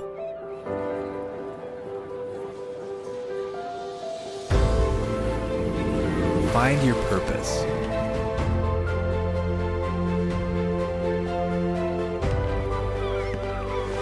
Find your superior.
give.uwsyellowjackets.com/SDOG is the website. The URL is on your screen. You can also find the direct link in the description on both Facebook and on YouTube. And we leave the world of cross-country track and field and slide into another sport that involves a lot of running, and that would be soccer. The women's soccer coach, Allison DeGroat, is with us. And I've been looking forward to this segment because this is the coolest ask out of all of them this year. And it's so cool that women's soccer only has one ask. So let's dive right into that. Typically, we've been giving coaches the opportunity to talk about the program. Yeah, you won a conference championship, blah, blah, blah.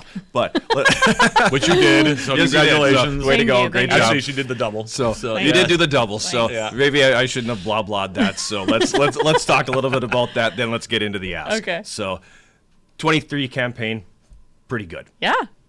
Yeah. All right. Doing the double. Let's talk a little bit more about it. So obviously, another building block, another very successful campaign. Yes. From the coach's standpoint, obviously not where you want to be, but another incremental step. Yes, definitely. It was a good season. I think anytime you're the team that's being chased, it's hard. I think now that it's year 3, we definitely have a giant target on our back, and teams are looking to alter things simply to find ways to beat us. So it's a new challenge. It's a challenge we haven't really faced before now that it's been 3 years running. And then it was really cool. This national tournament experience was awesome. Our team really bought in. In the past, we really struggled at the national tournament, and this year we played UW lacrosse, ranked 11th in the nation. Lost, but it was 1-0 goal differential, and we're really proud of how we showed up in that game. So how does everything that you built this year, how does that prep you for next season into taking that next step? Great question. Yeah, we graduated one senior, Caitlin Raish, and knowing that we're returning so many people, we're really excited about our ability to, again, build success and continue to get better. We will graduate 11 seniors after this year. So recruiting is going to be we're gonna pretty special. We're going to find out about her recruiting prowess now. Yeah. She has been stacking classes. Yes. So there is talent, but this class is special. Yes. Obviously because of what they've already accomplished. Yeah. And there's 2 merged together. Yeah. Our COVID seniors and the COVID class. Yeah, exactly. So it's a big senior group, but they've been remarkable. I mean, it's been remarkable. The achievements that they put together have been really impressive. I mean, the all-time leading goal scorer is coming back for another year. Yeah. Year 3 of the Maya and Naya show. Yeah, the Maya and Naya show. And Maya Holmquist is going to be right up there in all-time scoring, too, before she's done. She's got 2 years to go. Nope. Right? Oh, actually, it's the one, right? Yeah. Because next year's her senior. Yeah. But anyway, I mean, what this class that you brought in has done has been really, really impressive. And definitely. We've talked about it a long time. But, I mean, I remember you saying this class is going to be really good. Yes. And I thought, okay, well, we'll see what they – sure enough, right away they started competing for conference titles in that freshman year. So, they didn't win it their first year, but then ever since then it's been like clockwork pretty much. So, I mean, that's been one of my more enjoyable experiences, watching your program grow under your leadership. Thanks. And the fact that you've gone the year before you arrived, it was 1 win, and now we were regularly expecting 15, 16, 17 wins in NCAA tournament appearances. That says a lot from where the program was to where you've built it. So it's been a lot of fun, and John and I have talked about it many times as well. Well, I think for next year, what I'm most excited about is we have the hardest non-conference schedule we've ever had. We have number of teams that were in the regional ranking. We started off with lacrosse, we ended with them, now we start off with them. So they'll probably be in the top 10 out of the first ranking for next year, and I think all that preparation and playing such a hard non-conference schedule is going to really help us continue to push and find out what we really can do. So because eventually that pays dividends. Yes. And there's times when you beef up your schedule like that, you're going to take a couple lumps here and there, but in the end, that it is worth that. Yes, it is worth that. Definitely. So let's talk about the ask, because this is super cool, and you have teams that are obviously fundraising today to take trips, but nothing like this. Talk about what you're looking to do. Yeah, so we are looking to take the team to Costa Rica over winter break of January 2025. During that time, we are teaming up with our Pruitt Center for Mindfulness and Wellbeing, and their assistant director is coming with us, and we'll be doing coursework around well-being. Our Pruitt Center has the permanent well-being model. That is a holistic model regarding things such as like finding purpose and meaning, sleep, exercise, nutrition, social support, really a holistic approach, and that's going to be the lens we'll take with us when we go to Costa Rica. We'll do prep work before we leave, and then we're going to go explore Costa Rica and Costa Rican culture. While we're there, we'll play a couple of games. We'll also go to the Blue Zone. Costa Rica is one of a handful of Blue Zone original Blue Zone locations in the whole world, and those locations are places where people are historically living past 100 years old. And so they're looking at what are the elements that those blue zones share. And it's things like the social support. It's things like their nutrition and the just lifestyle that is there. So we'll explore that. We'll learn from the local Costa Rican culture. We're going to do a bioluminescence like night kayaking tour, and we're going to do a whitewater rafting tour. So it's going to be a really fun trip. This is taking the whole idea of a team retreat to a whole nother level. It really is. We were just talking about the team retreat idea with Glenn Drexler not that long ago, just before this. And a team retreat is one thing. This is like a full. It's on steroids. Yeah, this is like a full out experience. So this is not just, well, we got away for a weekend or a week and we went and did this and that. No. This is when I first read about this on Facebook, I was like, wow, this is very involved. Yeah. I feel like Allison, she stepped it up a notch, and it's kind of one of the things I was kind of looking forward to talking to you about, just because this kind of idea is very kind of groundbreaking for a sports team to do. I mean, a lot of teams will go and take a trip to Europe, or they'll take a trip to South America and play some games and maybe go to the beach and do all this kind of stuff. But this is really like a full all-inclusive experience. I mean, you're taking your team to play a few games, but this is really just a full enriching of the student-athlete experience, isn't it? Yeah, definitely. And one of the values our team came up with, this year we decided we wanted to restructure our culture and really hone in on what our values are and how we want to show up. And so the team took it upon themselves to come up with these definitions, come up with these values, and what they really want to prioritize. And one of the things was leaving a lasting legacy. Another thing was tend to your wings. So that idea of that self-care and finding out who you are in your college experience is so important. And so we're trying to take these things that they said are so important to them, that they came up with, that are from them, that are about what's purposeful and meaningful to them, and put it into true action and really put our time, money, and resources into making those experiences for them. So we're excited about it. Did this come from you, the Pruitt Center? Who came up with the idea? So Lynn from social work, and I'm sorry I'm blanking on her last name right now, but Lynn is taking a group to Costa Rica through their social work program. And so I heard about it there. And their idea was through the lens of mental well-being as well. And so when I heard about that, I was like, sounds exactly like what my team is talking about. Yeah. So it was a natural phone call, pick up the phone, call Lori, say, hey, do you want to come with us as the assistant director of the Pruitt Center? Do you want to come with us and teach us and really help us hone in on this and make sure that we're embodying this in our program? I'm sure she dove in. Yeah, she was. Yeah, she was excited. With both feet. It's a full collaboration. That's the thing. Well, and it's course credit too. Yeah, exactly. Yeah, 3 credits. Yeah, that's what I mean. This is a 3-credit class. This is not just about going to Costa Rica to play some soccer. Right. Correct. This is about the soccer is actually the smallest part of it, part of it. But this is a full enrichment experience, is what it is. Yeah, I actually told when our contractor that we're doing this through, I was like, we need to rework this because it's way too soccer specific and soccer focused. We want to make sure it is community service oriented. We're running clinics for local kids. We want to make sure that we have time to get to the Blue Zone. We really soccer is on the priority list. It's 4. Yeah. So. And pretty cool that you're getting to do this with that class. That they may have done so much for your program. They may have been big pushers, nudgers. Yeah, I suppose. Yeah. The idea itself stemmed from their vision. I had been talking about since I came here wanting to take the team on an international trip. And first I felt like I needed to grow the program and get the roster numbers and get ourselves to a healthy, competitive place. And then COVID hit and I was a little weary my team just over and over again was like, what about that international trip? What about that international trip? What about that international trip? Fine. Let's do it. We will do it then, yes. And I give them a hard time about it, but I love that. Like, I love that our players have a voice. They have a strong voice, and we want to take the things that inspire them, that they're motivated by, and create those experiences. Looking to raise $4,000 for that trip and that experience in Costa Rica. Give.uwsyellowjackets.com is the URL. Go there and make your donation now and help the Yellow Jacket Women's Soccer Program get on that trip to Costa Rica. Coach DeGroat, thanks for coming over. Thank you very much. Appreciate your time. We'll take a break, and we'll have more of the telethon coming up right after this.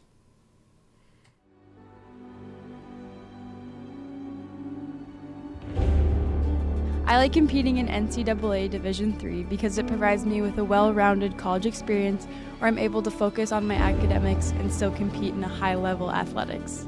I love competing in the NCAA Division III because I get to travel and compete.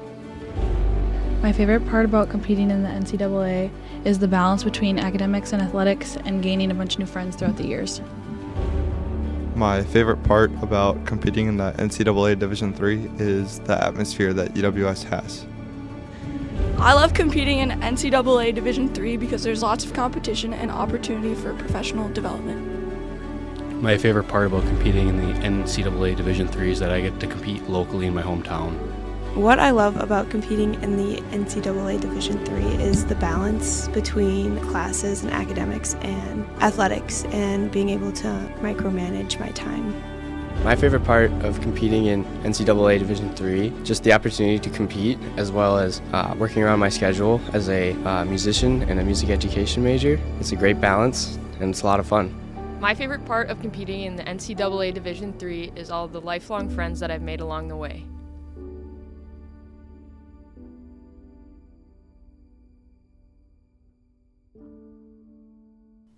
We're back in the 2024 Superior Day of Giving Telethon, nearing the midpoint of this year's Telethon, and a good time for us to remind you that every donation that comes in goes directly to the student athletes here at UW Superior, and if you make a donation to a specific program, rest assured every penny of that will go indeed to that program. Give.uwsyellowjackets.com/SDOG is the website. Log on now and go through the whole process. You can go to that page and see what teams are raising money for, how to get to the page to make your investment into Yellow Jacket Athletics, and help us along on our reaching our fundraising goals here for the day. So time now to talk a little bit of basketball. We're joined by Yellow Jacket head men's basketball coach Greg Polkowski, and the dust has finally settled on the 23-24 campaign. So let's do a very brief year in review, if you will. Yeah, I think it was a good year. It was a positive year. I think there's always things you want to, look to improve upon, which we have that. But I think looking back on it as a whole, very positive. I think, we put ourselves in position to, get to the NCAA tournament by playing in the conference championship. Unfortunately, that didn't necessarily end in the manner we wanted, but, we gave ourselves that opportunity, which is a positive. I thought we saw some growth throughout the year, and just from a program aspect of, competing regionally against teams that, it's taken some time for us to get there. So I think we've shown that. And, opportunity for growth. I think we had a couple lulls in the year, whether it be injury-wise or just learning still, that we have the opportunity to capitalize on moving forward. But I think, to go win 18 games and get to the conference championship, we're not going to be disappointed by that in any means. I think it was a positive year, and we'll look forward to, ultimately taking the next step moving forward. And 2 years in a row now reaching the championship game, which is something that hadn't happened here. Not since I've been here. Well, definitely not since you've been here, but I mean, we're going back to, you're going back into probably the 50s or 60s maybe to find the last time that something like that happened. So it's definitely not something you should sneeze at. The program has taken some legitimate steps here. Yeah, no, I think it's things are going in the right direction. I think the challenge is, as we sit here in April after, the season we've gone through and whatnot, is, how do we take that next step? And obviously, as we all know, and our viewers as well, that comes down to, the work and what's done on the court and in the locker room and the people it comes down to. But the purpose we're here for today, everybody's contributions help make that those goals more attainable, whether it be through experiences, whether it just be through support. These efforts today are huge. And I could say for a fact that in the years past, the generosity we've been able to receive has helped us get where we are right now. So now it's just can we keep going further? And one of the things that you've done in past years is you've been able to take your team on some trips in Vegas and Florida and in different places you've been able to go. Direct result of the things that we do here today.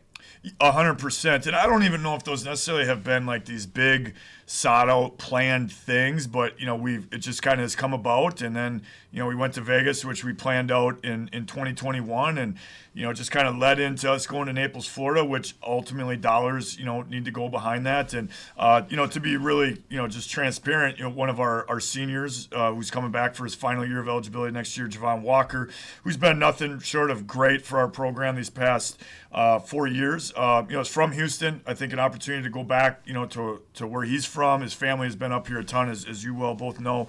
To be able to go back down there, we're going to play two elite opponents in St. Thomas University out of Houston and Trinity, who finished the year ranked, and St. Thomas was in the NCAA tournament. So it's going to be a huge test for us. But to go from one end of the country to the other is not only from an organizational standpoint a big undertaking, but also to be direct financially, it'll need all hands on deck for that too. So what was it?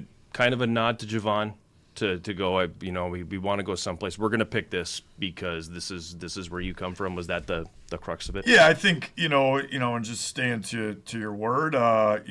It's hard to ever guarantee anything, but when Javon came here.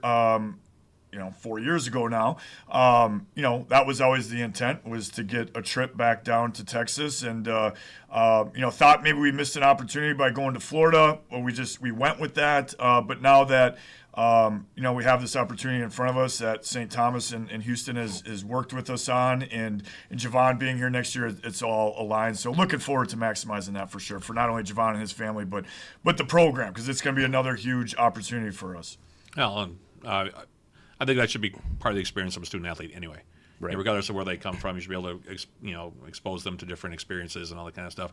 And your trip to Florida last year was a huge turning point for your squad during the season. It wasn't just the fact that Day of Giving allowed you guys to go down there. It's the fact that the team really came together after that and played really good ball the rest of the way. Ended up winning 17 games. Second place in the conference championship game for the first time. Then this year, winning one more game, going to 18 and doing it again. I mean, that was really, I thought, where maybe a little bit a week beforehand, but you guys really seemed to find yourselves, and the bonding kind of really took place on that trip down to Florida. And we talked about it last year, how important that was for that second half push that you guys put together 2 years ago. Yeah, definitely. And I think, I know we've, like you said, Matt, we've talked about it, even at length, but I think what is really shown itself to be true is our guys feel that. You can look at it on paper of, we went down there and did this, and it, kind of helped spark us the rest of the season, which that may be true too. But I think our guys really just felt the value of a trip like that. We did bus to Florida 2 years ago. I don't know if we're busing to Houston. So that was part of that bonding piece. I think we're going to on a bond, but not that much. We might try to avoid that if possible. But it is an option still right now. We'll see how we do on Day of Giving here. But, it's just a huge – and, as we all know in athletics, at any level, this is something, for the rest of – whoever's involved for the rest of their lives will be able to reflect back on this type of experience. And from a basketball standpoint, will be, 2 huge games in November, actually. So for the early portion of our schedule next season, there's going to be some big games, to say the least, on it. Talk about the impact that these trips have on recruiting. Yeah, I think now especially we've been very fortunate to have done a few of them, and we don't take that for granted. I know I definitely don't take that for granted. There's a lot of work and support that goes into doing these, but we've had an opportunity to now do a few of them. So to really demonstrate factually that we're doing that in our program, I think goes a long ways, and all of them have been successful, and I'm sure this one will be too. So yeah, to say it's clearly this. I don't know that for sure, but I think it's trending that way now that we've got another one on the docket, and to show that we're actually putting our money into this and our energy. I know it's it's definitely not hurting. So I think it's definitely a positive effect for sure. Yeah. So $4,000 price tag on that. The other piece you're looking for is the team retreat, and those are Yep. something that have become extremely popular over the Yep. last few years. Yep. And your program is one that is definitely bought into that 100%. Yeah, I think this past year we tried to kind of just keep it local and enjoy the area, which we did at Pattison Golf Course, at Superior Paintball, at Pattison State Park, which was great for our guys and something that they still talk about, and that's why we wanted to do it again. And I think I haven't even said this to all of our team yet, but I think we're tentatively looking at maybe doing an overnight this year. But there's some lodging available just off of Lake Superior, really remote, and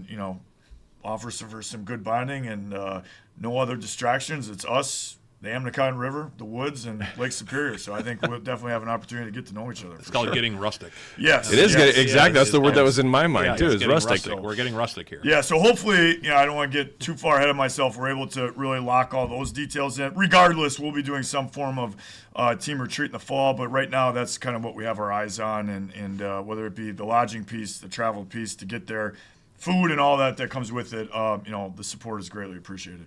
So $4,000 for the trip to Houston, Texas, and $2,000 looking to raise that to maximize your team retreat for the upcoming 24-25 season. Give.uwsyellowjackets.com is the website. That's the full website, the full development website, /SDOG. That'll get you to the Superior Day of Giving page. Check out the asks, hit the Invest Now button, and donate some money to Yellow Jacket Athletics, and specifically Yellow Jacket Men's Basketball. Coach Balkowski, thanks for coming by. Thank you both, and thanks everyone on this Day of Giving. We're going to take a break. We'll come back with more of the 2024 Superior Day of Giving Telethon right after this.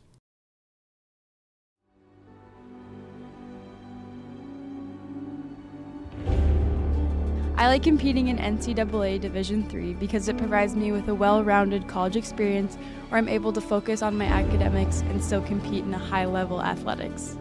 I love competing in the NCAA Division III because I get to travel and compete. My favorite part about competing in the NCAA is the balance between academics and athletics and gaining a bunch of new friends throughout the years.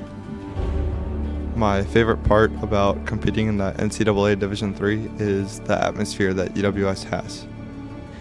I love competing in NCAA Division III because there's lots of competition and opportunity for professional development. My favorite part about competing in the NCAA Division III is that I get to compete locally in my hometown. What I love about competing in the NCAA Division III is the balance between classes and academics and athletics and being able to micromanage my time. My favorite part of competing in NCAA Division III, just the opportunity to compete, as well as working around my schedule as a musician and a music education major. It's a great balance, and it's a lot of fun. My favorite part of competing in the NCAA Division III is all the lifelong friends that I've made along the way.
We continue on the 2024 Superior Day of Giving Telethon, and it is time to go a different direction. We've never gone this direction before. We've had I don't remember. Usually it's Yeah. you know, we have the coaches on, and we do have a coach this time, but not of an actual team.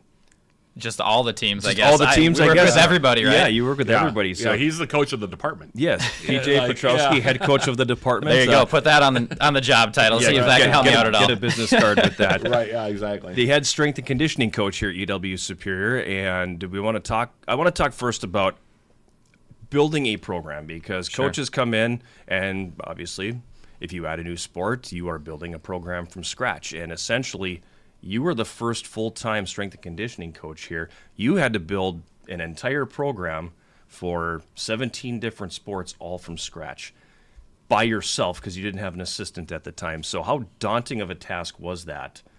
And where did you get the energy for all of it? Because my goodness. No, you built it up there pretty good, Yars.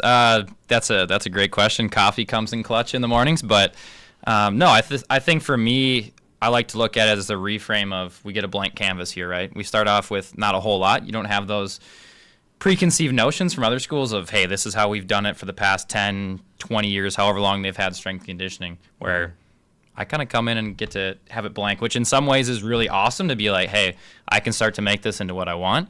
In some ways, you know, you're going to have your growing pains and things like that, but it's been you know, I think you have this vision in your head of what it's going to look like because I've, you know, obviously worked at other places before this, but it's been fun and confusing and frustrating at times, but I've really, really enjoyed it here. And I'm so lucky that we have a great hallway back here of coaches that have helped me out a ton along the way and have been really receptive to what we've been doing and what we've been building. So I can't thank them enough, everyone up and down this hallway, the guys over at Westman. It's been really awesome to be able to do this, and I think if I didn't have the support of everybody, including our fearless leader, our athletic director, Nick Bursick, he puts it all together and had a vision for me and continues to support me to this day. Obviously, there's a reason I'm here. We're continuing to ask for things, but, I mean, Nick's been awesome along the way, just asking, hey, how can we make this better? How can we help you guys? And go from there. So, you know, and go back 30, 35 years, it was lift weights, get big. That was strength and conditioning. It's evolved so much now. Yeah. And you almost have to have an individual plan for 300 separate athletes. That's not an easy task. And keeping them on task is not an easy task. And staying on top of them to make sure they're up on their workouts and everything is not an easy task. There's so much that goes into this as opposed to open door lift weights. Right. Talk about that. Yeah, so I mean on the front end, it's like you said, how do we program? So I think, you know, by myself it's a little bit more difficult to program individually for 350 student athletes, but can we bucket them out, right? Can we use some different testing measures to say, hey, we have this for speed, this for your power, jumping ability, this for your strength. Talk with the coaches and the athletes about, hey, what do they play like? What does this athlete need more of, or what kind of qualities they use during the game that are going to be important? How can we leverage those, right? So we start to take those things into account, and then from there, how can we develop athletically or physically that's going to augment those qualities that they already have, right? And then we can section them out and say, all right, the kids who need to work on strength, this is probably something that's going to happen. The kids who need to be a little bit faster, a little bit more powerful, can we work on those things? So I think that's kind of how you bucket it out.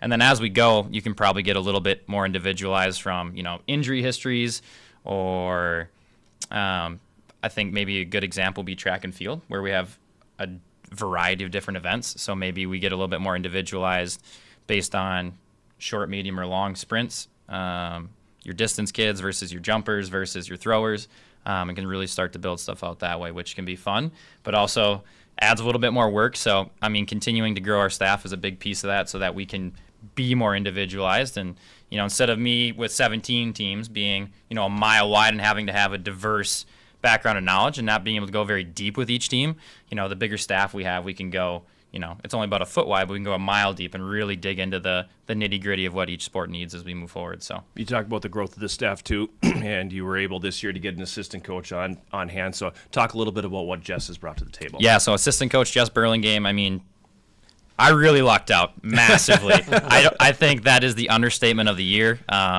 she just got back. I'm sure maybe some people who are watching this are aware. She just got back from Worlds with IAHF, so the women's national hockey team. That is the ones you would see at the Olympics, right? If you guys were wondering. So, I mean, she as good as I could have hoped for a first assistant. She's ready to go, does a great job. I think all the student athletes appreciate and respect her, and her knowledge is huge, and she fills in gaps where, you know, some things I might not know super well, which is really awesome to have a coworker that can challenge you and push you in ways that, you know, help you and raise my game a little bit too. So we really struck out of the park there, and we'll continue to hope that she can stick around for as long as possible and help us out, and she's going to be a massive benefit as we move forward for our athletic department, and in particular our strength and conditioning program.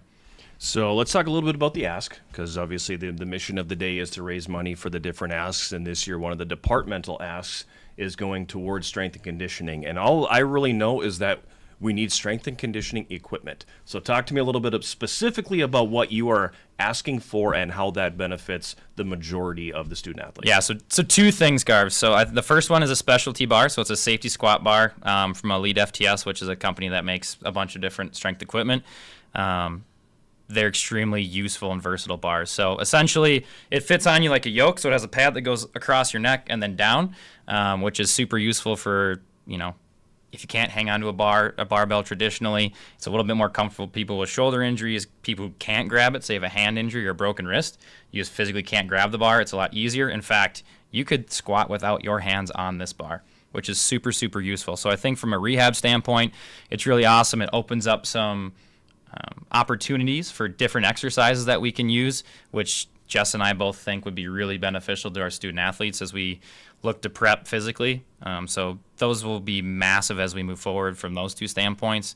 And the other thing is a jump mat. So essentially think of a 2x2 square of rubber that's attached to a little mini computer-like device.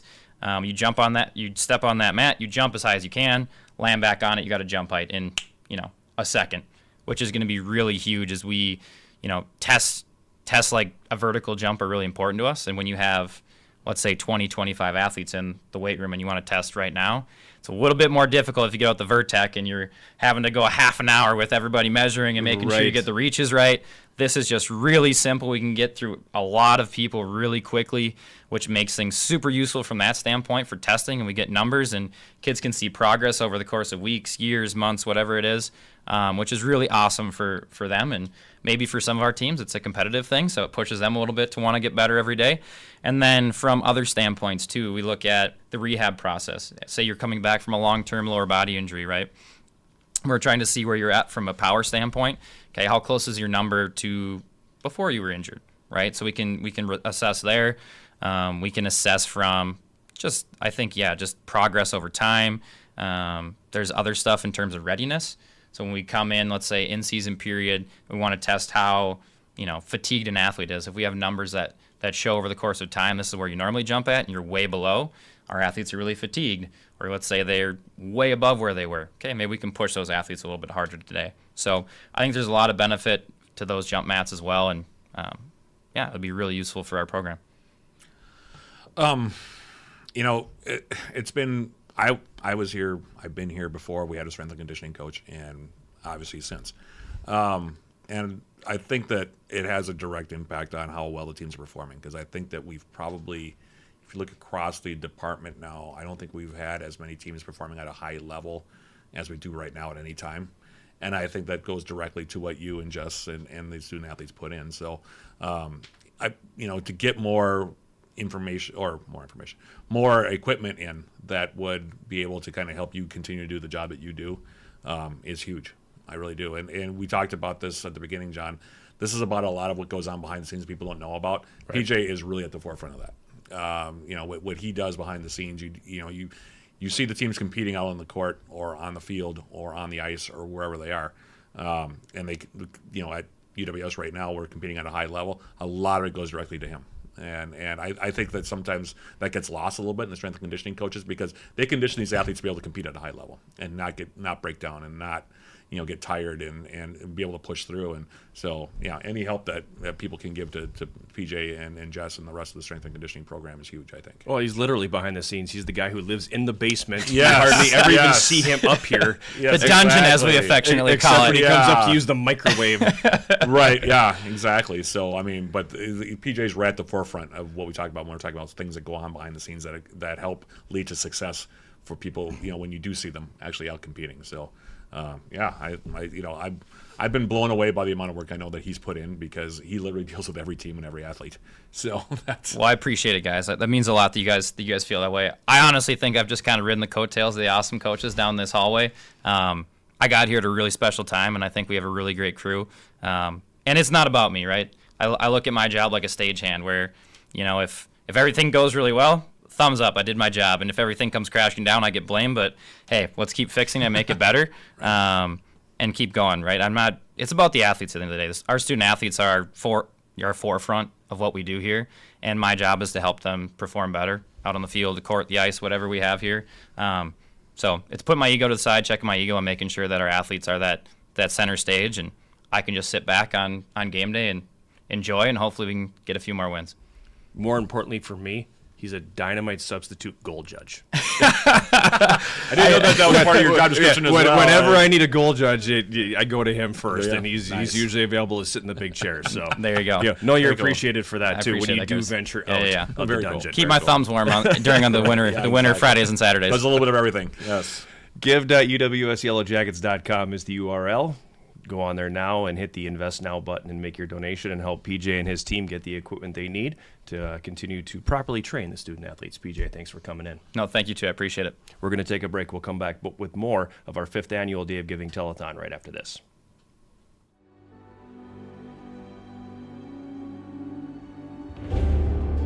I like competing in NCAA Division III because it provides me with a well-rounded college experience where I'm able to focus on my academics and still compete in a high-level athletics. I love competing in the NCAA Division III because I get to travel and compete. My favorite part about competing in the NCAA is the balance between academics and athletics and gaining a bunch of new friends throughout the years. My favorite part about competing in the NCAA Division III is the atmosphere that UWS has. I love competing in NCAA Division III because there's lots of competition and opportunity for professional development. My favorite part about competing in the NCAA Division III is that I get to compete locally in my hometown. What I love about competing in the NCAA Division III is the balance between classes and academics and athletics, and being able to micromanage my time. My favorite part of competing in NCAA Division III, just the opportunity to compete, as well as working around my schedule as a musician and a music education major. It's a great balance, and it's a lot of fun. My favorite part of competing in the NCAA Division III is all the lifelong friends that I've made along the way.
The 5th annual Superior Day of Giving Telethon continues, and we shift our focus now back inside the gym with head coach Lynn Diedrich of the Yellow Jacket Volleyball Program. And you mentioned it before we came back, Matt, the elder statesperson.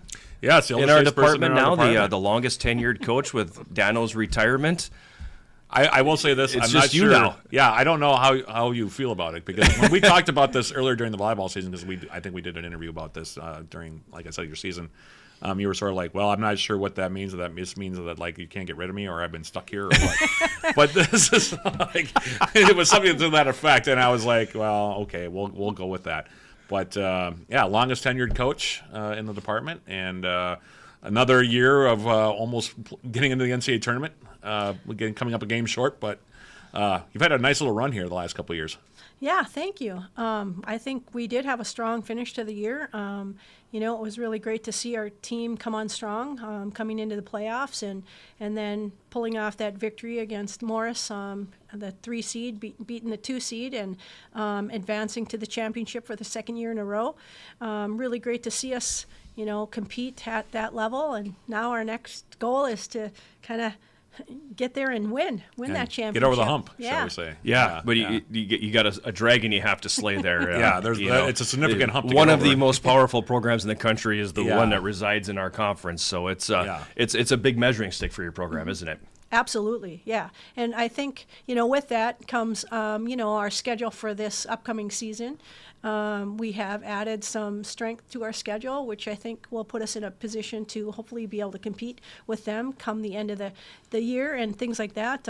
Super excited about going to Texas this year, playing some Texas teams, which is always great competition. But additionally, bringing a Texas team into our Stinger Classic in the 2nd week of the year. That should be super exciting. We have Mary Hardin Baylor, who was 27-2 this last year, made a run in the tournament as well. So great competition is good for us all, and we'll see where we stand. How did that come to be? Because they're a big program. That's a big time. Yeah. They are in multiple sports. Yes, they are. And you don't typically for events like sports like volleyball, you don't get teams from Texas to come north. No, not this far north anyway. No. Yeah. So how did that come to pass? Because that's a big get. We do put out a email, to all, Division III institutions in the country, and, people respond if they have an opening and things like that. And they had an opening, were inquiring about us, and sent them some additional information about the area and things like that. And they said, well, we're interested. And I said, well, great. All right. We'll have you. Yeah. And actually, at the time that they had inquired, we were taking them on as a 7th team in our tournament. So that would have entailed 2 additional games per day. Sure. To bring them into our tournament. We said, yeah, we can make that work. So Yeah, you don't turn something like that down. No. Not a high-profile program like Mary Hardin Baylor. If they want to come, you're going to welcome them. Right. Like, you're going to say, come on figure up that and out. play. Yeah, you're going to figure out a way to get them to come up. And you talked about the Texas trip. That's something you've done a couple times now since I've known you. It's been a few years, I think, since you made your last Texas trip. But that I know that's a big, like, kind of circled event for your team on the calendar each year when you get a chance to go down to Texas and play a few.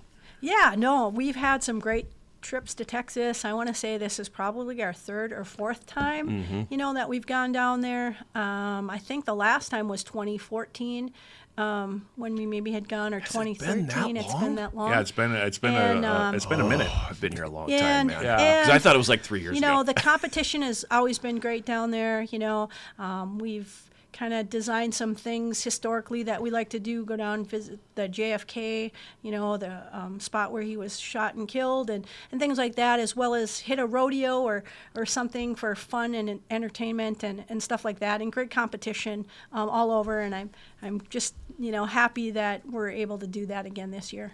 Yeah, it's one of the things you're raising money for, and it's got a $2,500 price tag on that. So it's not something that's outlandish, not something you're asking people for thousands and thousands of dollars to help support. Why Texas, though? Because obviously there's plenty of places you can go, and you do like to go back there. Why that trip in particular? I asked my players the same thing, and they looked at me like, well, Coach, we've never been to Texas. And in a sense, Never been I to looked at Alaska them, either. So in a sense, I've said, you're right, this group hasn't been. So I said, well, okay, well, let me look into it, and we'll, figure it out. But yeah, there are certain areas that I would personally like to get out to and see. I'd love to go to New York and play in a tournament there and things like that. But again, I don't find myself to be street savvy to want to be able to do some of those fun things, like that. But I'd still be willing to take the risk and stuff and learn what to do to make it a great trip and experience for our team. But yeah, they were the ones that chose Texas this year, so I'm on board. All right. Well, yeah, and like you said, it's a trip that you've made before, so with the program. So is this the same school that you're going to No, again, or is this a different one? It's a different school. We're actually playing at University of Dallas, but it's not the University of Dallas that we have played at before. There must be more than one. And so I think it's out of Irving, Texas. Okay. And we'd have to, look into the program and things. I know we play Shenandoah and McMurray College, as well as then we actually travel north to play Austin College out of Sherman, Texas, and then we play Nebraska Wesleyan. So 2 great matchups as well up there. I know looking into Austin College a little bit more, I know they have like a 800% or 800% winning percentage at home. So it's going to be a tough Defend the home court, I guess. Right. Yeah, well, yeah. Nebraska Wesleyan is a familiar opponent. Yeah, because they've been to your tournament a few times. Correct. Yeah. So no, there'll be great competition for sure.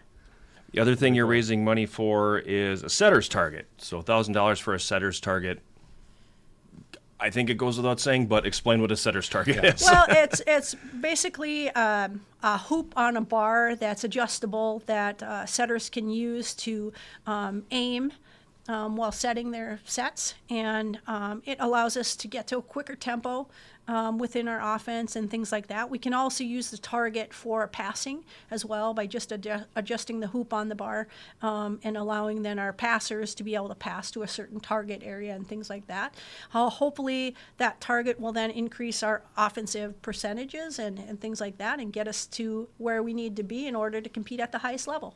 And for those who are unfamiliar, basically your entire offense runs through your setter. And if you don't have a good setter, you don't really have much of an offense, correct? Correct. Yes, that would be a good way of putting it. Yep. Although this year, all divisions actually have gone to a new rule with respect to setters that there will not be a double on the second contact if the ball stays and remains on your side. So sometimes you'll see the setter will do a little bit of this and they'll go 2. That will not be called this year as long as it goes to one of our hitters. Now, that's probably a good thing. Right. Okay. It's not giving our team an advantage when we get a ball, right? We're getting an average set to below average set, but we're asking then our hitter to do something with it rather than to give the other team the ball based on an official's call. I'm pretty sure that Colleen and Lizzie will like that. Yeah. I would imagine they would. I was like, I'm just guessing. Yeah. I have not spoken to either one of them about it, but yeah. So we won't have any more of those double contacts, which are definitely something that gets called actually quite often. Yeah, it gets called a lot. Yeah, so that's a new rule. I learned something new today. So did I. Yeah, so there you have it. That'll be interesting to see how that affects things next year for sure. So. Give.uwsyellowjackets.com/SDOG is the website. You can find the active link to that in the description, both on Facebook and on YouTube. And go to that page right now and make your donation to Yellow Jacket Volleyball and help them finance that trip to Texas and get that setter's target so the offense can ramp up a little bit. They're going to need it, stronger schedule. Yep, stronger schedule. Stronger offense. Got to get that offense going. Yep. Coach, thanks for coming by. Thanks. You bet. We're going to take a timeout, and when we come back, we're going to head to the rink. Coach McKenna is going to join us as the 5th annual Yellow Jacket Athletics Telethon on the Superior Day of Giving continues right after this.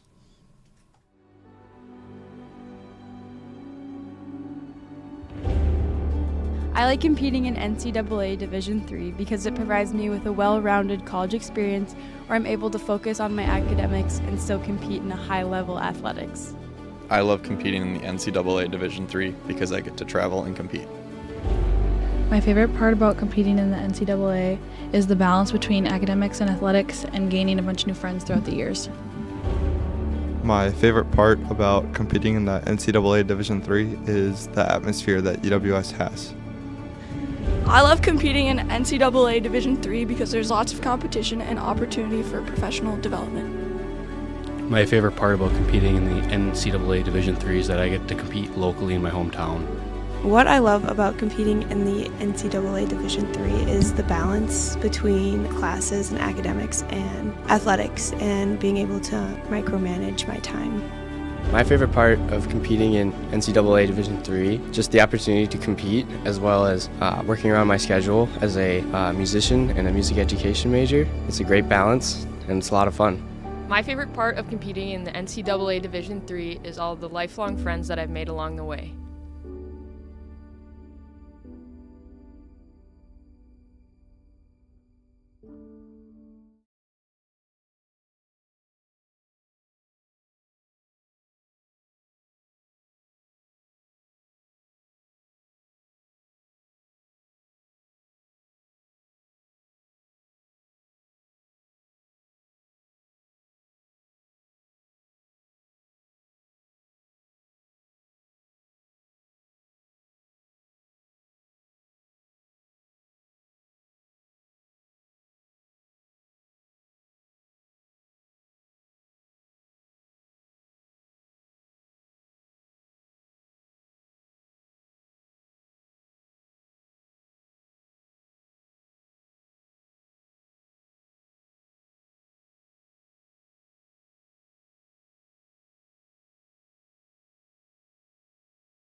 The 5th annual Superior Day of Giving Telethon continues, and the good work is paying off here, Matt, as we have hit noon, so we're more than halfway through this, and the PJ and he got his strength equipment that has been funded. Oh, cool.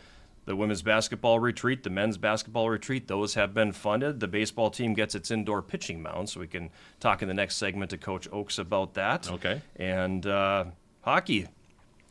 Video analytics software is now yours, so congratulations, Coach. You have no more excuses. Congratulations on being. We need all the help on scoring goals right now after last season. Congratulations on being fully funded, Rich. Yes, no, thank you, and it's a testament to our alums and the fans and all that stuff too. It's a very special seat to be here as the head men's hockey coach here at UWS. The support's fantastic. We did not give a proper introduction, so we are joined in this segment by Rich McKenna, the head men's hockey coach, and let's talk a little bit. I know you probably don't want to pick the scab on the wound, but let's talk a little bit about last season and pretty good, tough start, great middle, tough finish. Lousy end.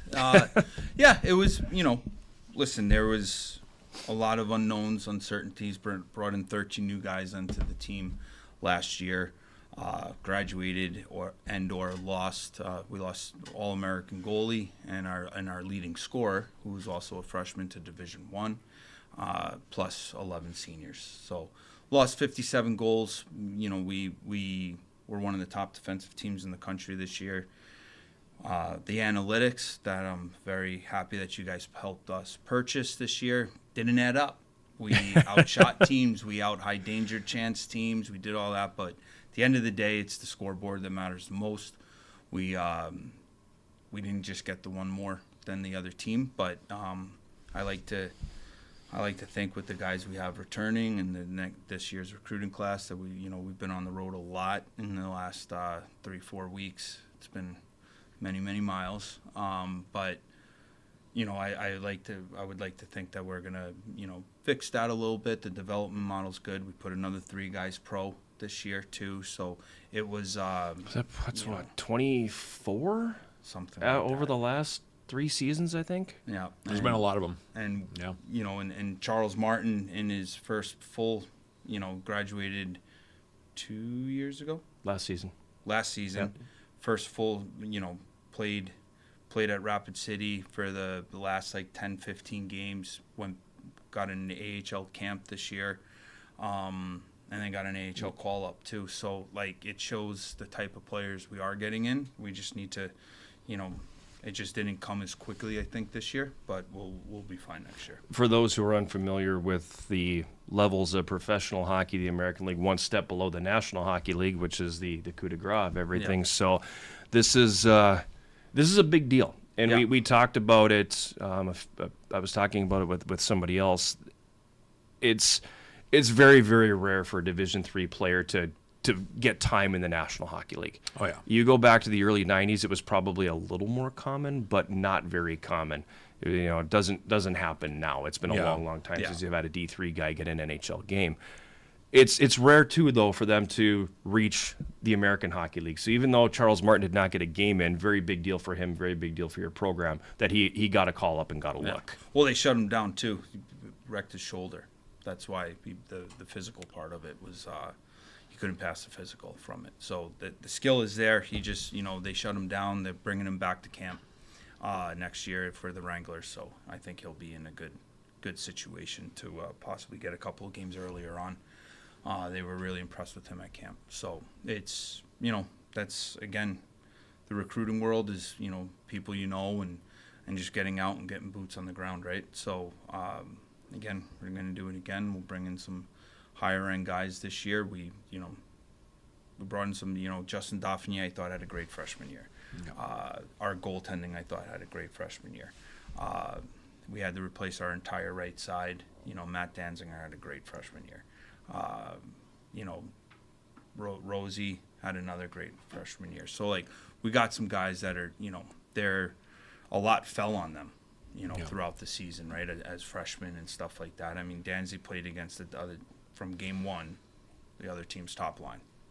For him to be where he is now and the workouts and all that stuff, I think he's going to have a monster sophomore year. So it was a bit of a development year. I wouldn't say it was a bad year on the win-loss side, but it was a really good development year for everyone, because if you have all those upperclassmen, the JDs and the Rosies and Danzy and Jack, if Mylan was back, right? Like, they don't get those starts. Like, we kind of threw they had the feet to the fire right away. So we'll reap the benefits of it for the next 3. I remember you and we talked during the fall about the team this year, because you and I had some frank conversations about it, and basically knew it was going to be a transitional year. Yeah. There was going to be a lot of changeover when you bring in that many new guys. And you had kind of a small window in which to try to figure things out. I mean, 25 games is not a lot. No. And, especially when you've got that many new pieces. So, the middle of the year, I thought you guys were playing really, really well. And there were some, hiccups, of course, at the beginning and at the end. But I thought that, middle of the year, and John, you and I talked about this, started showing what they can be. Yep.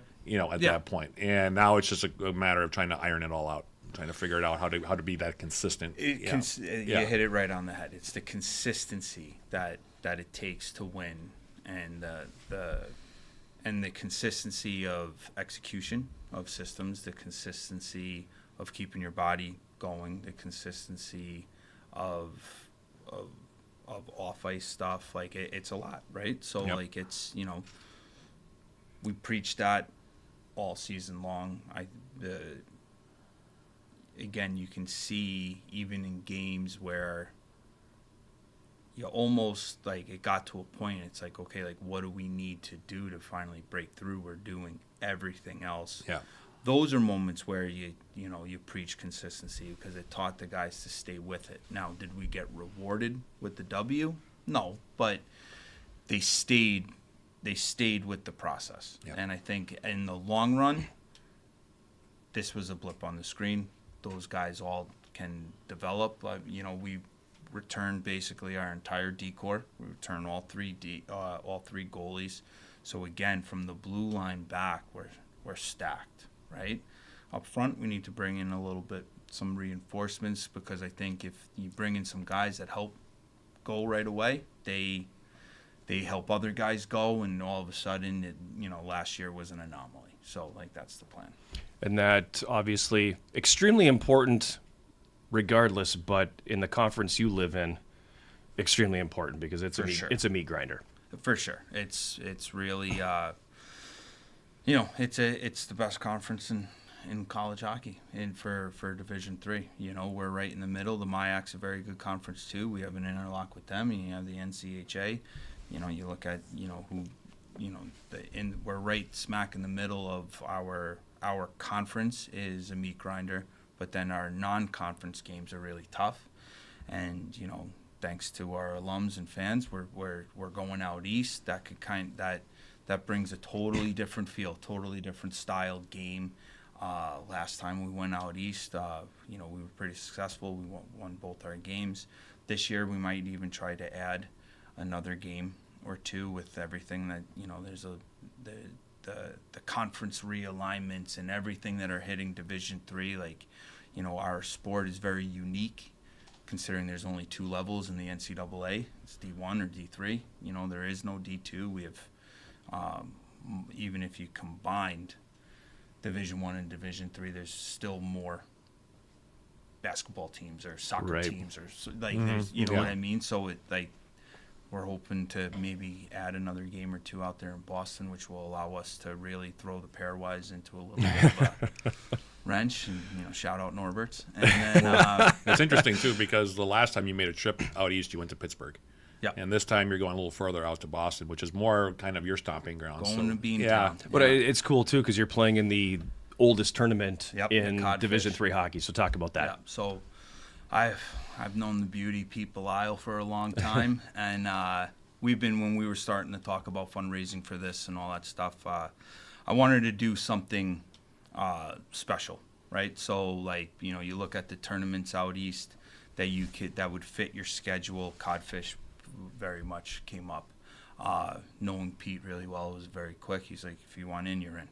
So able to get that done.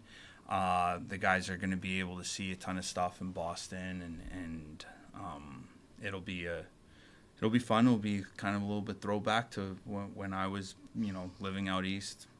So I've seen that area for a long, long time, and I'll be able to show the guys some cool places. Hopefully, I don't have too many friends come out from the gutter and come see it. Well, the other thing that I would hope is that when you come back, you don't drive into one of the more legendary snowstorms that you've had recently. that was phenomenal. For those of you who don't know, when the Yellow Jackets went out to Pittsburgh, they drove back into what became a legendary storm. The Thanksgiving storm of Yes. 2019. And I recall the pictures of your car at Westman Arena. All that was left was an antenna. We had to hike in off the street. The bus couldn't get to the rink. Yep. The bus had to take all of our gear back to the bus station. Yeah, you guys basically got marooned at the arena. Yep. Yeah. Dave Oviatt saved us. Good old Ovi. And it was and it was awesome. We went to a Red Wings Maple Leafs game on the way out, and we saw Casey on the way down and practiced in Crystal Lake, and like those are all things that I'd like to do. Hopefully, depending upon the schedule and where guys are, we might be able to go see some alums playing some pro hockey on the way out or way back. And there's a lot of things that I got kind of cooking upstairs to try and figure out. And that's why it's so important. And we're so gracious to have such good alums and fans to be able to allow us to have those experiences. The alumni piece is good too, because granted, the bulk of the alumni from UW Superior are located in the Midwest or Western Canada, it seems. But you do have some alumni that are on the East Coast, and it gives them an opportunity to see their team. For sure, and we have some current players, actually. Right now you got Whitey, Starkey, you got the guys from Quebec and Ontario. And it's like, Even the kid from Maryland. Don't forget the kid from Maryland, right? So, Right, we have, they'll be able to get a piece of that too. Those families, it's a little bit less travel for them. It'll be a really fun experience for our guys, and I think with the generous donations that we've been able to get, we'll be able to give them an experience, but also like a major team building thing. Like you get on that bus for that amount of time. Like I just had UWS hockey rink and all the cribbage boards made up for the guys for the bus ride and all that stuff. So we'll be able to play some card games. They'll be able to do some things together to allow them to get away from hockey for a little bit. Just get to know each other. I bring a cribbage board on every bus trip, and I haven't played a game in 5 years.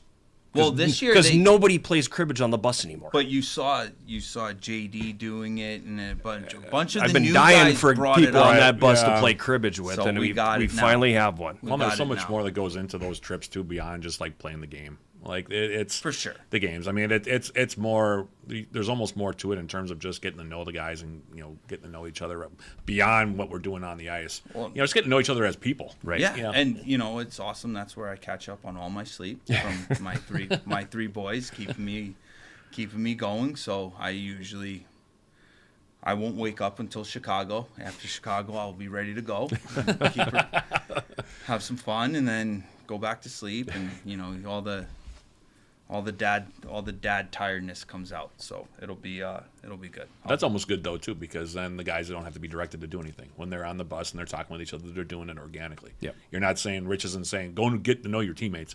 It's unstructured play. Yes, exactly. Give it's free flowing. Give.uwsyellowjackets.com/SDOG is the URL. Make your donation and help the Yellow Jacket men's hockey program raise money for 24-25. Coach, thanks for coming over. Thank you, guys. Thank you to our fans and alumni, and we're looking forward to seeing you in Boston, and we're looking forward to seeing you next season. We're going to take a quick break, and we'll come back and talk a little baseball with head coach Oakes right after this.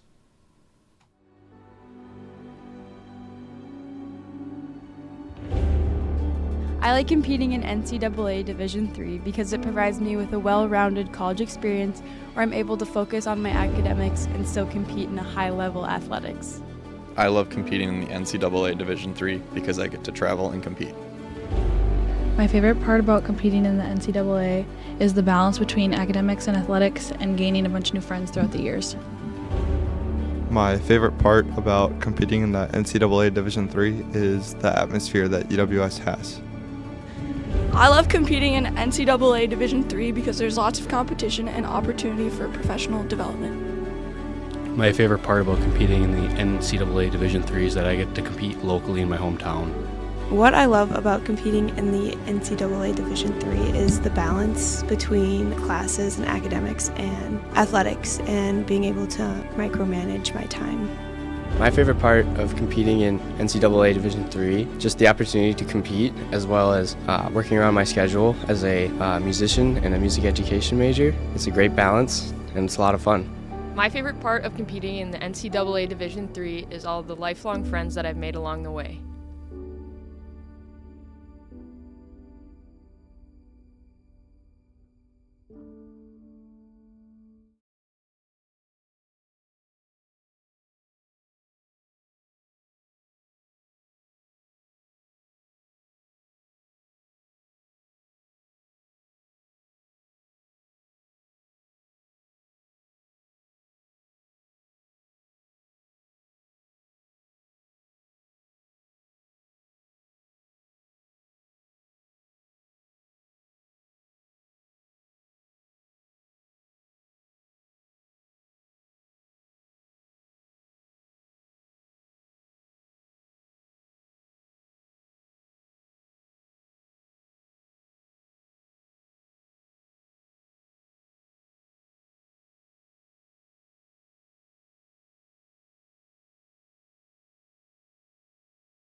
We're back on the 5th annual Superior Day of Giving Telethon, and if you've been paying attention to the webpage, which is at give.uwsyellowjackets.com, that's the URL that's on your screen.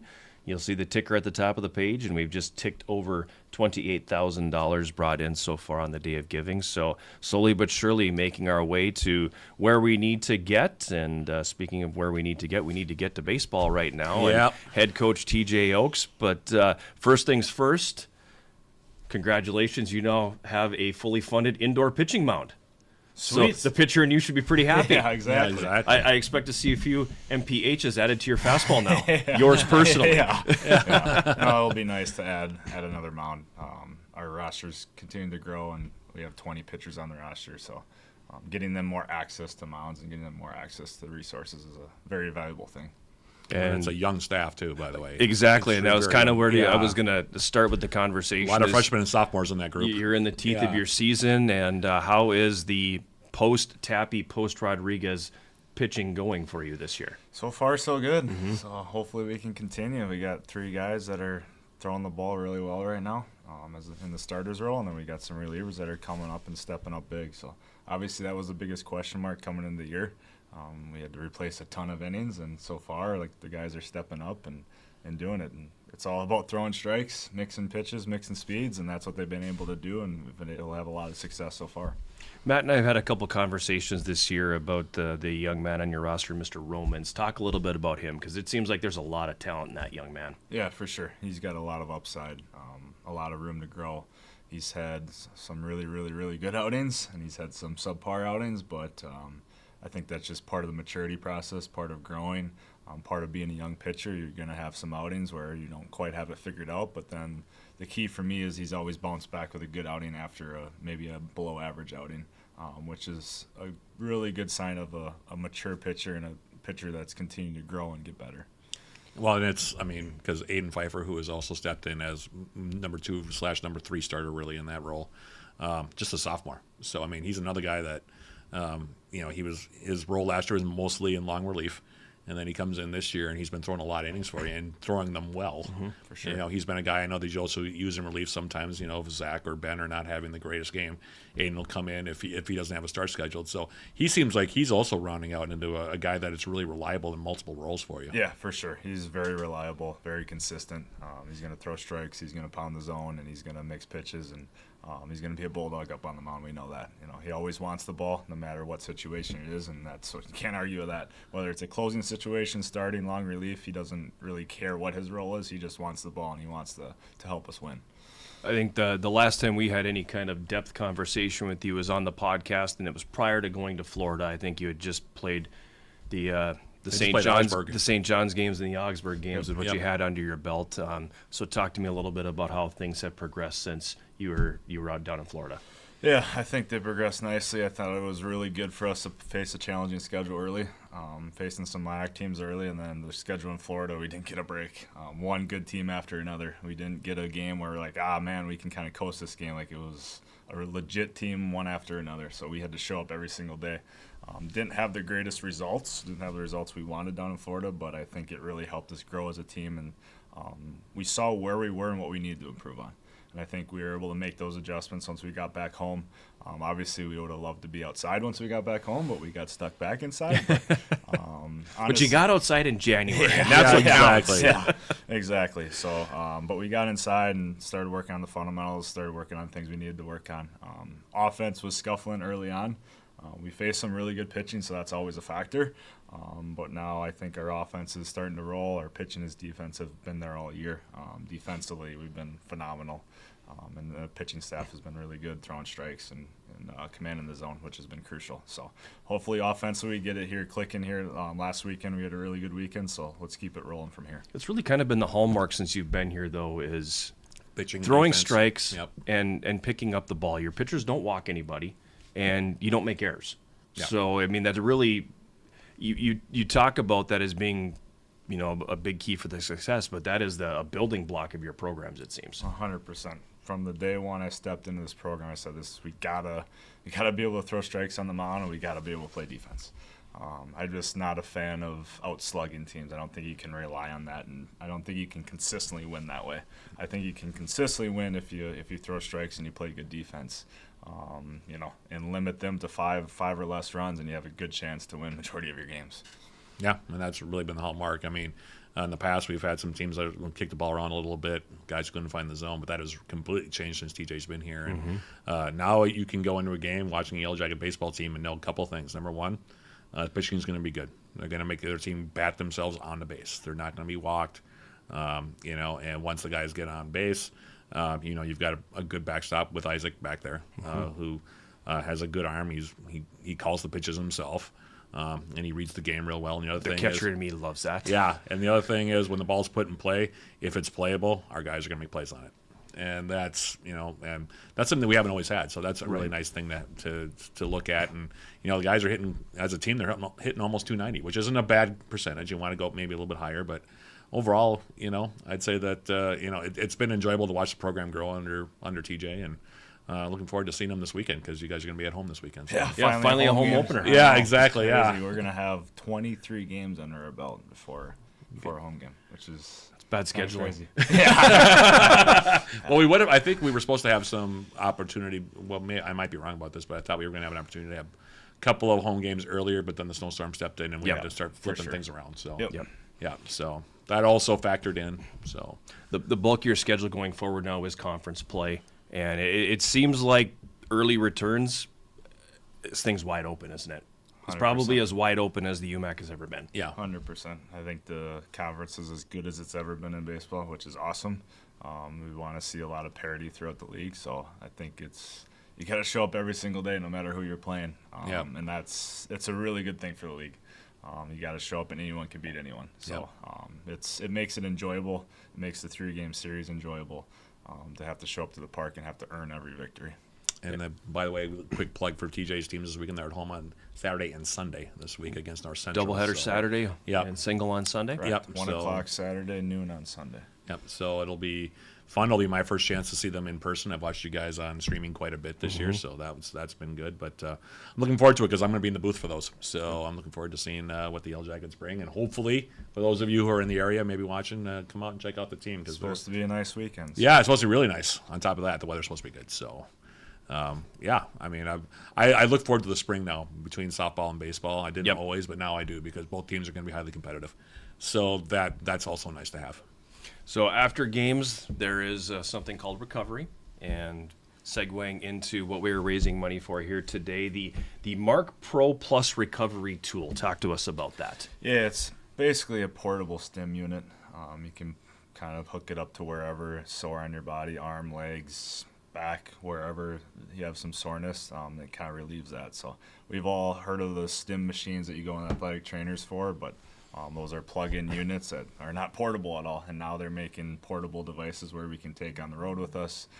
Guys can take it back to their dorms with them. So it just creates a lot more flexibility from a recovery standpoint, that guys can utilize these kind of wherever, on the bus, on the way home, on the way to a game, like wherever they need it. It's a portable unit that we can take with us wherever. So that has a price tag of $2,800 on it, and I assume you're going to double that because you have to have one just for Isaac and then one for everybody else. No, we're looking to get 2 that we can share and disperse amongst the team. So that is one of your asks. The other one, again, the indoor turf mound. So that has already been funded, and your team well on its way to getting all the asks it needs. So, very big thank you to everybody out there who has contributed so far, because we have seen a lot of donations for baseball coming in so far. That's a testament to you, your program, and to the alumni and the families, because it's been a good day for baseball so far. Appreciate it. We appreciate all your guys' support, and it's just awesome. It's a really good group of guys. I'm very, very blessed to be able to coach here and coach this group of guys. It's good guys from good families. I think that's the kind of the core of a program. You got to recruit good people from good families who want to do good things. I think you surround yourself with good people, good things happen. So I'm very, very blessed to be able to surround myself with as many good people as possible, and I think that's when things like this come about, and we realize we're doing good things on, but more importantly off the field. And I think people are realizing that and wanting to invest in us, which is really, really special. Give.uwsyellowjackets.com is the website. Go there, and the extension is SDOG for Superior Day of Giving. Hit that website right now and make your donation into the Yellow Jacket baseball program. Coach Oakes, go get to practice. Thanks for coming by. Thank you very much, guys. Appreciate it. We'll take a break here on the Telethon, and when we come back, we'll sit down and have a conversation with Yellow Jacket golf coach Paul Eberhardt. That's coming up right after this. Find your passion.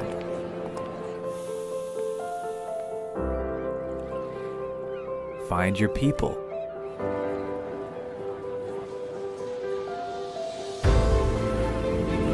Find your purpose.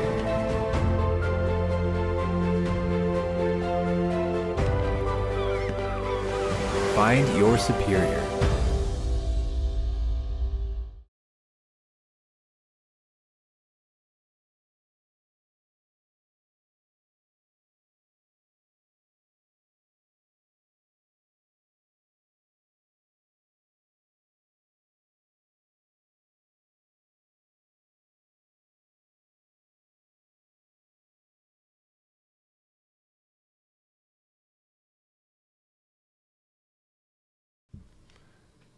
We're back on the 2024 Superior Day of Giving Telethon, benefiting Yellow Jacket Athletics. As we've talked about several times today, every penny that comes in over the course of this day benefits student athletes, and every penny that comes in, save for men's and women's golf, will benefit men's and women's golf. There's no revenue share, there's no nothing, so anything that comes in does benefit that very specific program. And we are now joined by Yellow Jacket head golf coach Paul Eberhardt, and as a lot of people would go, "Boy, that was a long time ago." It was a long time ago, yeah. when I look at the calendar, you guys are cranking it up again. You're going to play this weekend. Yeah, we get a chance to play this weekend, which excited. Both our men's and women's teams are going to play. So our men's team plays Friday, Saturday, Lake Forest and Wisconsin Lutheran in 2 single-day tournaments, but it works together. They always run it together so you can play back-to-back. And then our women's team's actually playing down in Dubuque. They're playing the Dewhawks. Dolores? Loris. Yeah, Loris. Don't call them Dolores. Well, that league actually has 2. There's the Cohawks and the Dewhawks. Yes. So, yeah, the Cohawks. The Cohawks. Yeah, Cohawks, exactly, yeah. So, yeah, they're playing down there on Sunday, Monday. So, but a chance to get out and play, which, anytime you can get out and play, early April is a bonus.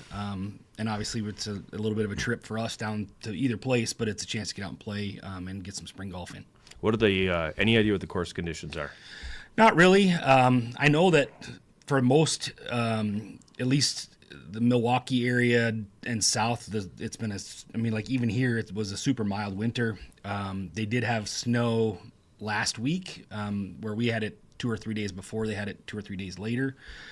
But the weather, my brother-in-law who lives Dell's area said that snow was already all gone and it was nice. And so I expect temperatures are supposed to be in the mid-50s to low 60s, which, we're not going to complain. We'll be out there ready to play. So we played in the same event last year for the men, and the course was actually in really good shape. So I would think that, it's not midsummer conditions, but it should be solid.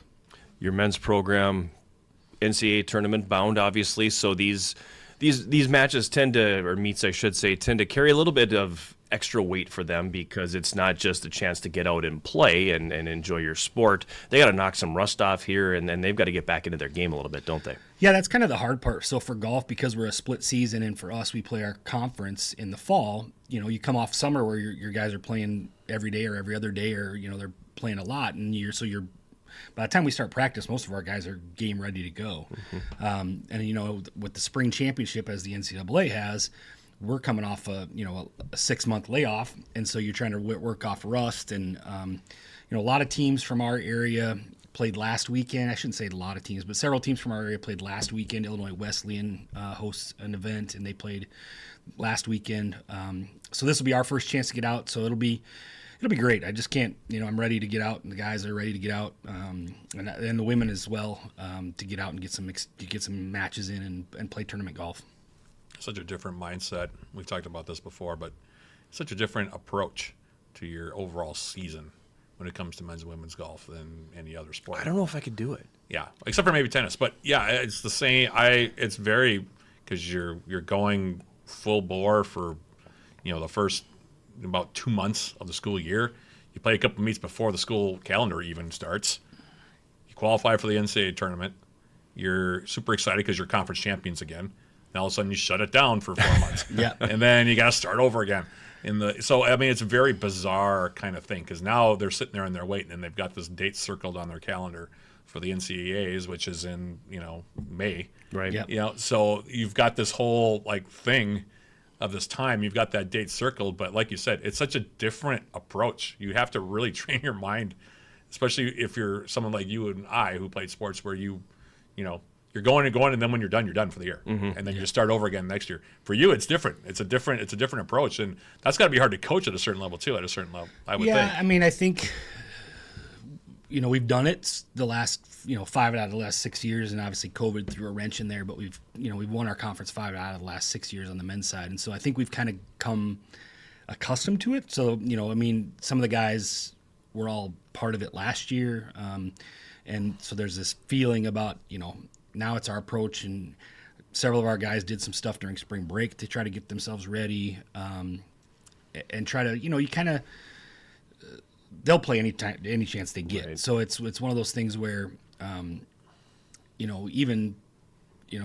we're waiting to get, local course driving range open so that we can go out and hit some balls. And, but for them, it's just this different, it truly is a different mindset. I think with, you mentioned tennis, even tennis, their fall season is more of a preparatory piece, and they, right. they start really ramping up because they have a spring championships. And so I don't think there's anything that compares to it. And I think it's just a unique event, which brings us to one of the asks. I mean, talk about a segue. It's a great segue. It really is. But that's our biggest need as a program is a better indoor facility so that we can train in the off season and get our players accustomed to doing some things inside during that off season to continue to grow and develop. And we've done some stuff, but it's just not to the extent that we would like to be able to do at this level.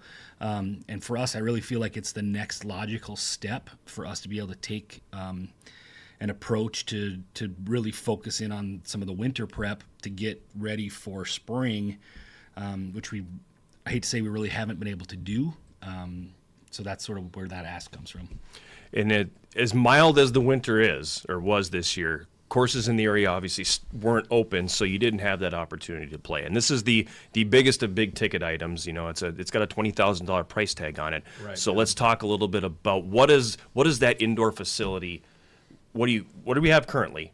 Because it's not like we don't have anything. You do have some place where a guy can get in and hit the ball, but what do you have currently as opposed to what you need? Yeah, so we have one bay that has like a simulator screen on it we don't have a projector, so you basically were hitting and we get some feedback off of an old SkyTrack machine that I think is on its 5th year or 6th year. And I'm not to knock SkyTrack, but I've been mildly disappointed in the performance of the SkyTrack machine. So, and it's a myriad of things. It's not SkyTrack's fault necessarily, but it's one of those things where it's just not quite conducive enough or gives us enough data to be able to do what we want. And then ideally, then we have another hitting bay that we can hit into.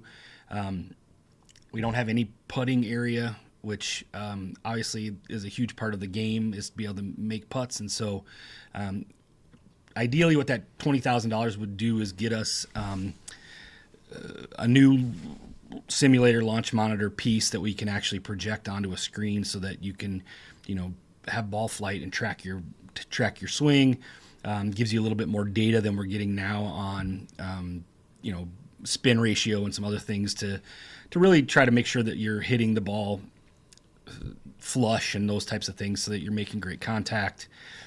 And really, again, you're not trying to perfect anything. It's more about just making consistently good contact, which I think is a huge part of what you can get out of a simulator. I mean, you're not hitting off of a mat is much different than hitting off turf. Right. So doesn't replicate it completely because you never will be able to on an indoor setting. But at the same time, you still can get some relatively accurate ball flight data. You can, hit different shots and try to hit distances and some of that type of stuff that you as a practice to get yourself ready to play.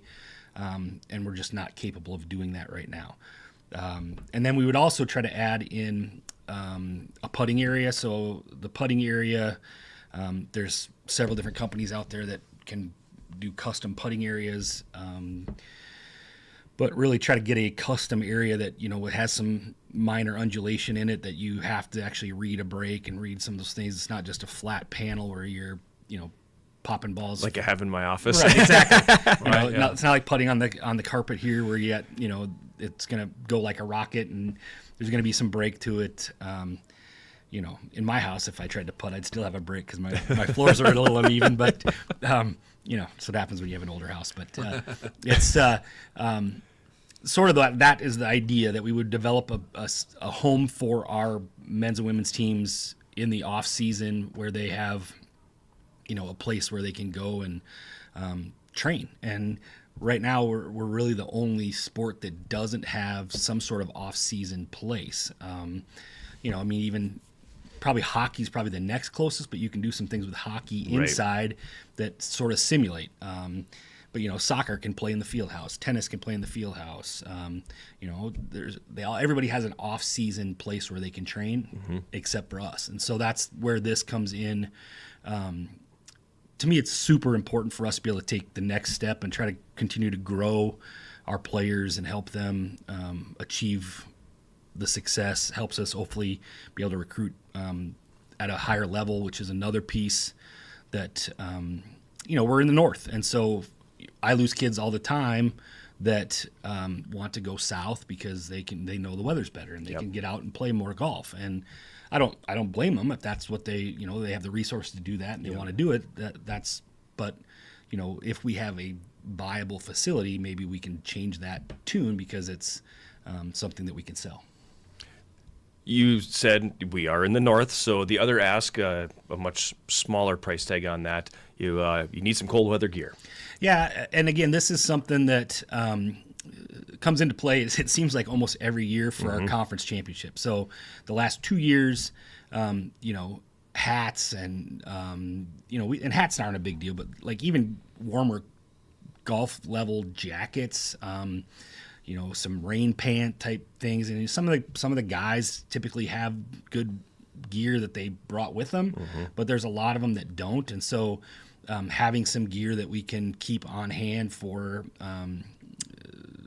really to help kids stay warm and make the experience more enjoyable, whether it's cart mittens or some sort of deal like that to be able to play instead of wearing basically hunting clothes. You're out playing golf, and there's companies that Under Armour's got stuff, other companies got stuff that you can buy that plays into that. And again, it seems like every single year, especially at the championships, it's 2 years ago we didn't because it was super nice, but the last 2 years before that we've needed them. And then usually in the spring, last year we were playing the spring tournament in the snow, so those things can come in handy, and that's to me, again, it helps our student experience by having that available to them. And again, you're not asking them to fork over a couple extra $100 here or there to cover that when we're already asking them to pay tuition and come to school. It seems like that's something that if we're going to support a program, that it's sort of a nice piece for us to be able to have to give that to our improve our student experience for our kids. So creating a more viable and more robust indoor training area for the off season, as well as some cold weather gear. $20,000 on the golf training room, as well as $1,500 on the cold weather gear. give.uwsyellowjackets.com/SDOG for Superior Day of Giving. That is the URL. Click on that and go in there and make your donation to help out Yellow Jacket Golf. Coach Eberhardt, thanks for coming by. Yeah, appreciate you guys having us, and hopefully the spring goes well. We're going to take a break, and we'll come back with more of the 2024 Superior Day of Giving Telethon right after this.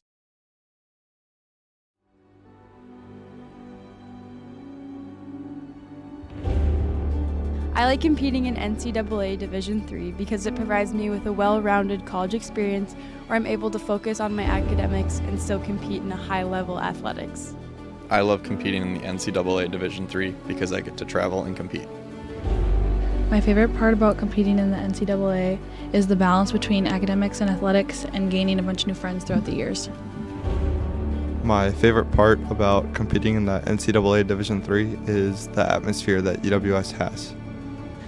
I love competing in NCAA Division III because there's lots of competition and opportunity for professional development. My favorite part about competing in the NCAA Division III is that I get to compete locally in my hometown. What I love about competing in the NCAA Division III is the balance between classes and academics and athletics and being able to micromanage my time. My favorite part of competing in NCAA Division III, just the opportunity to compete, as well as working around my schedule as a musician and a music education major. It's a great balance, and it's a lot of fun. My favorite part of competing in the NCAA Division III is all the lifelong friends that I've made along the way.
The 2024 Superior Day of Giving Telethon continues here, as we mentioned a couple times so far on the show. Every penny that comes in benefits the student athletes here at UW Superior. Every donation that comes in, if you earmark it for a specific sport or program, every penny of that goes to that specific sport or program. So you never have to doubt where your money is going to go when you make a donation to us during the telethon here today. And with that, we return to the hard court and have head coach Emily Carpenter from the Yellow Jacket women's basketball program. And I would think if you had to take one program here and go, didn't see that coming, it was the run that team went on this year. This is a group that was young, a group that was picked to finish middle of the pack in the Upper Midwest Athletic Conference, and they ran roughshod over that league this year. So props to you, but I think without a doubt the program that opened eyes more than anybody. Yeah, no question. Preseason number 4,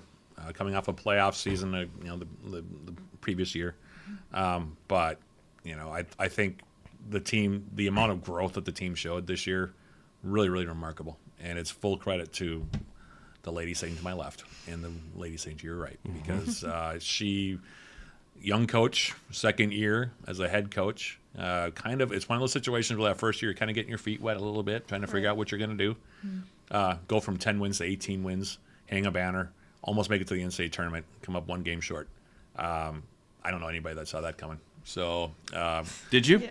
Honestly, I mean, I knew all along that this is what I wanted to get the program back to. Obviously, a set standards goal. So yes, that was my goal for this season. But to say, hey, turn around in a year and do it, probably would have been no. I knew it was maybe a 2, 3, 4 year program or project, I should say, for us.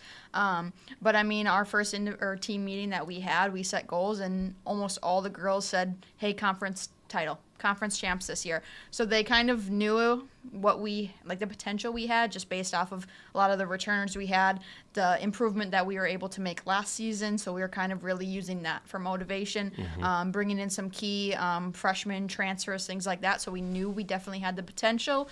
Like you said, picked 4th. So that kind of, shouldn't say put us in a downer, but at the same time we almost use that for motivation. Yeah, that was the hey,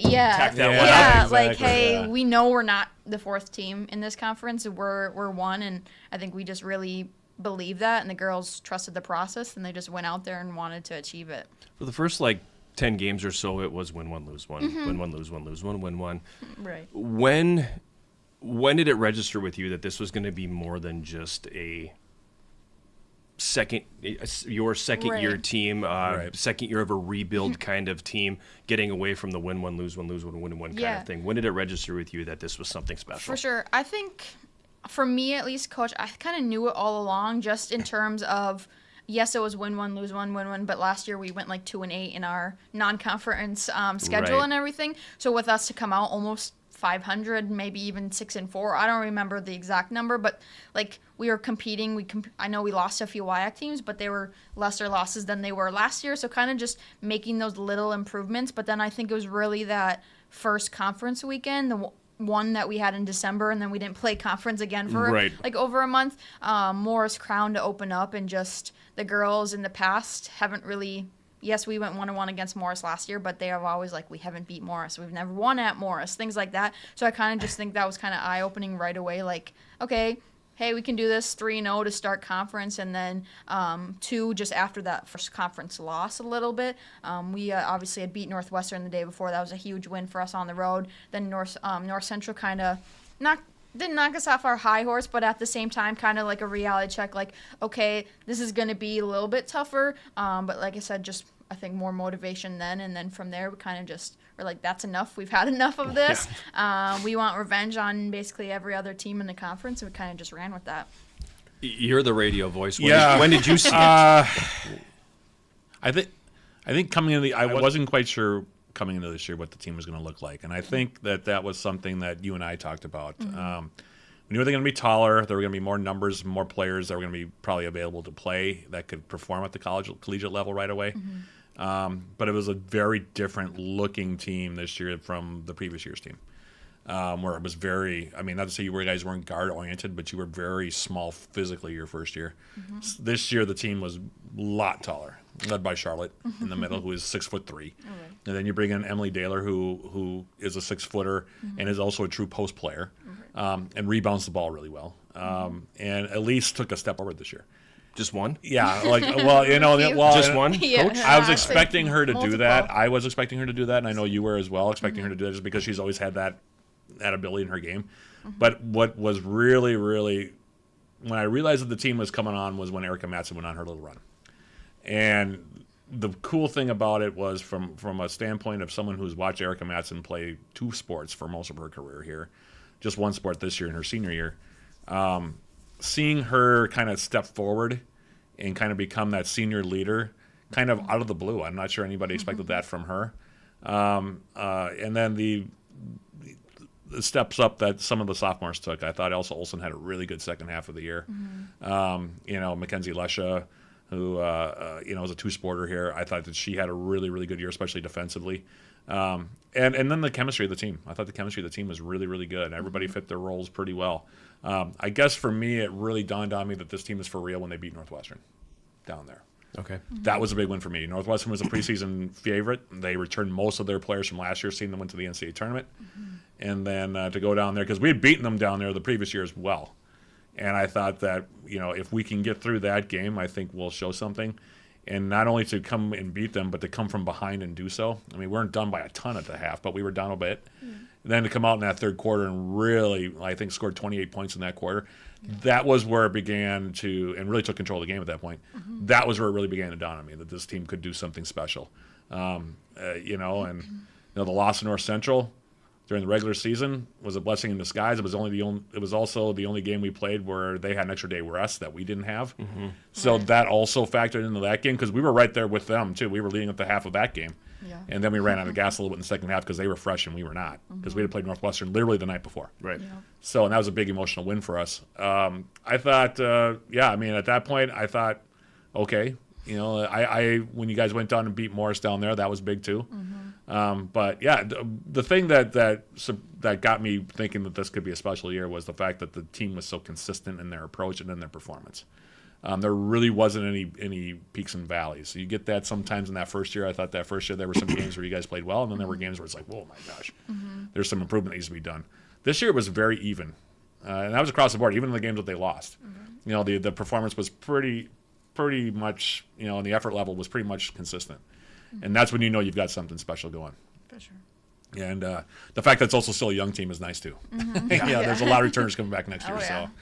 So that also, but is great. And then, you know, Elise is, you know, went from a backup point guard role to being conference player of the year. And when you have that kind of step up in your performance, that's going to take you a long way. Yeah. So what do you all do for an encore? For an encore? Yeah. Same thing, and then the one more game to get us to the national tournament. Yeah, instead of 18 wins, let's get to 19 or 20, and then that's definitely. I mean, we want to make improvements every year. Obviously, an 8-game jump from last year to this year, so we can only continue to improve on that. Our non-conference schedule is going to be a little bit tougher this coming season, but that's what we want, and that's probably what prepared us for conference champs, so we can only continue with when that. When you're a conference champion, you bump up your strength of schedule. Yes, you do. Yeah, Yes, that's just the way it goes. Yeah. Let's talk a little bit too about the asks for this year. As I look at the list, team retreat, price tag $2,500. So we have a few teams that use this day to raise money for their retreat. Talk to me about what the retreat entails for you and your team. Yeah, it's kind of just a starting point almost for us. We do it like one of the first weekends in September. We're able to use like one of our flex days and everything now, rather than having to wait until October. So we use that right away. We did it this last season. We went on Lake Sturgeon, and we stayed overnight at a YMCA camp, bonfire. We did a ropes course, like zip lining, all of that. It was a whole day event, stayed overnight. Like I said, ordered pizza, all of that, played games. And then it's just, like I said, just kind of that starting point, gather everyone, kind of just like, hey, this is actually what we're about. This is a team. This is how close we are. This is essentially what we're going to do, basically. We're going to, not me forcing them to hang out, but at the Right. same time, it's just bringing all new faces together, returners, newcomers, all of that, and just like, hey, we're going to be one group. And I think the girls said, especially this year, it was great. They said that they felt like that was kind of, like I said, that turning point almost, even though we hadn't even started our season yet. But they're Right. like, it was a touching moment because we're like, we're so close that we just want to do more now with the team. Right. So that's why we're hoping to make it an annual thing, just kind of like I said, a starting point of our season, set it off on a high note. And then the other piece you're talking about is training equipment. Okay, that is very vague. Yeah, I did put So- more specifics, but that's just what they put. So, what is training equipment? Talk about that. We talked about some new like guard extenders. Obviously, myself, I'm not very tall, so trying to go out and defend our girls and everything, it's not really doing them anything. So it's like, and we have like old like pool noodles that we were using that were all taped up and everything. So to get like actual legit ones that have padding on them, they extend so it can go up. I can play like down here as a defender and everything, block shots, attempts, and all that. So we're asking for that. Like I said, not much of an advantage for me to go out there and try to do it for them. And then too, just like new blocking pads, things like that. We have some old pads, but the more I hold them, they give me scrapes and everything when I'm trying to push them. We have the big ones, but I'm looking for more like the handheld ones that go on my arm so I can like go out and push them around. And then lastly, just included in that is like the defender dummies that like stand up so you can make a move and go around. And we have one that is like fallen over, so I have to hold it by its head basically and run around with it. So just upping them and just like more efficient for us to use. I feel like I need to come to more practice. I know. I'm kind of wishing I would have seen that. There's a video Megan, an assistant, took from this last year preparing for Morris' very tall team. I have two pool noodles, and I'm out there playing defense, running around, trying to block shots and everything. You would have looked like one of those inflatable things that they have like at the car dealership. That's exactly. Yes. Smile on her face and everything. Just like, Yes. yeah. So looking for that to be more efficient, like I said, and more advantages for the girls. So. Give.uwsyellowjackets.com is the website. Go to that URL, see the asks that all the teams have here from this Day of Giving, and hit the Invest Now button and make your donation to any or every program if you are so inclined. Maybe you're that recent $1 billion Powerball winner. We have plenty of asks, and we are more than happy to take your money. And before we go, I've said this to multiple people before, but I'm going to use this forum to say, it's a travesty that you were not the UMAC Coach of the Year this year. You definitely deserve that. Thank you. Yeah. Thank you. Yeah, we're not going to get any argument from me. No, absolutely not. So we're going to take a break, and when we come back, we will be joined by tennis coach CJ Schaffner here at UW Superior when the Superior Day of Giving Telethon continues right after this.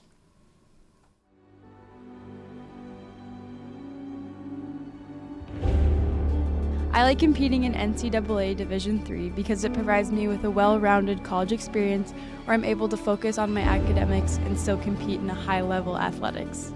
I love competing in the NCAA Division III because I get to travel and compete.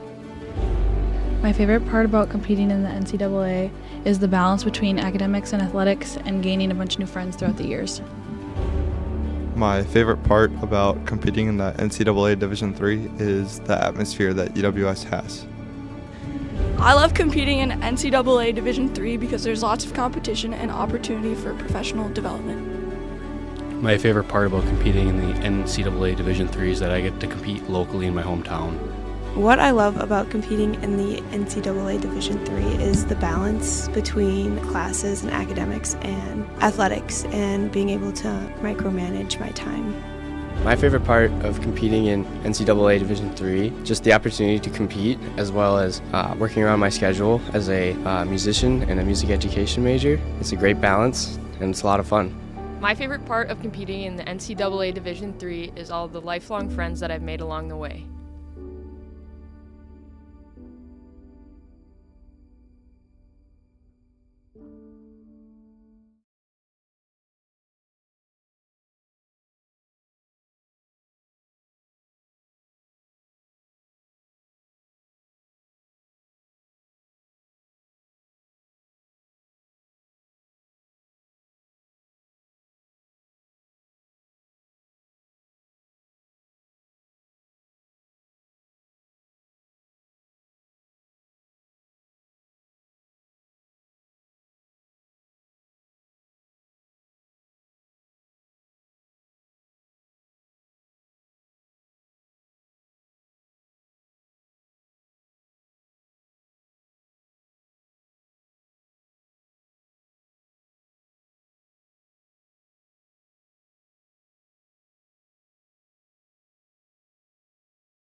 The 5th annual Superior Day of Giving Telethon continues, and we are joined now by the head men's and women's tennis coach here at UW Superior, CJ Schaffner, and your team's in the thick of their schedule now. But before we dive into talking about the business of the day and kind of where your team is at, I want to go back to the fall. And for people who don't know, prior to your arrival here, tennis was strictly a spring sport. They didn't do anything in the fall. You got here and kind of started to introduce your teams into the ITA regional tournaments and everything, and then you had an opportunity, this year to have both your men's and your women's teams competing, and did well. Yeah. You did really well in this event now, and it's got to be a massive confidence builder early in the year when you go to these events and perform at the level that your teams are doing. Yeah, it's fun for the players to get here and not wait till the spring to play. Like, we Right. get here and we just start going.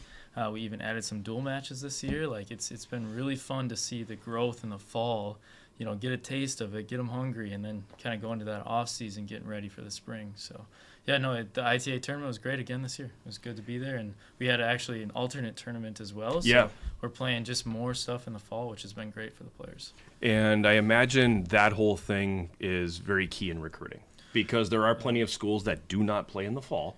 So I imagine that is a very big recruiting piece, that you don't have to wait until February to start playing here. We're going to play in September. Right. We can just hit the ground running and just get going right away. And I've noticed too, maybe this is a recruiting thing, maybe this is very intentional on your part in finding players, but your players are in this field house all the time. And there are a couple that I think are in there every single day, and they spend an hour and a half out there just hitting. And I don't remember ever seeing a group spend as much time working on their game as the group you have right now. Yeah, they can't get enough of it. It's really great to have the field house and be able to have access to that whenever we want. A lot of the people just, grab a cart of balls and serve for an hour, and jump on the ball machine for an hour. So it's been really cool to see people working on their craft just, throughout the season and throughout, the off season as well. Let's talk a little bit about the season now, because once the calendar flipped to 24, suddenly you're diving into the thick of things and start playing in February and then have the spring trip. So how have things gone so far? Yeah, it's been a good year. It's exciting to just kind of see that steady growth. We're just building up to the conference season now, but we had some great non-conference matches this year. For the men played a tougher schedule there, and the women were able to play a very competitive schedule on that side. So we went down to Florida and had a good time down there, playing lots of matches, played some exhibitions against some D1s and D2s, and just had a good time so far. So this past weekend, the women were back in action, and they had a nice weekend in Winona and Rochester, and now everything begins this weekend for conference. We got Northwestern on Saturday. It's our first conference match, and one of the bigger ones. So yeah, it's like a way to start. For both teams, really. And the prospects are high for both squads. Right. And I think that's probably, it's been coming a little bit on the women's side. The men have, of course, been a contender for several years now. Yep. But it's good to see that the women are playing as well as they are, especially with how young they are. I mean, you brought in a lot of new players, and they're all contributing in a big way, aren't they? Yeah, and we're all freshmen and sophomores, so it's been really good to see the sophomores just lead by, example and just set that tone. But yeah, we're super young, so the future is really bright for that side. Yeah. I imagine that make you nervous a little bit coming in, knowing that I only have freshmen and sophomores, and are they going to take that leadership mantle and run with it, or am I going to have to prod them along?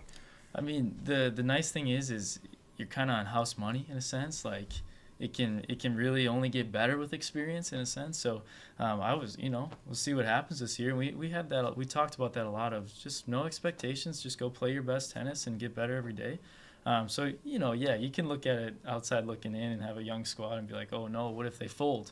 Mm-hmm. But they've been really just accepting that challenge of playing a lot of more experienced teams and just seeing what we can do. And the men last year, one of the things that was so impressive with them is they were super young, but they were also quite focused and quite determined. And they seemed almost, when they were playing a lot of their matches, they seemed like they were almost mature beyond their years, especially the young guys. That helped you guys, because a lot of the young guys, especially that stepped into some of the number 1 and number 2 roles for you.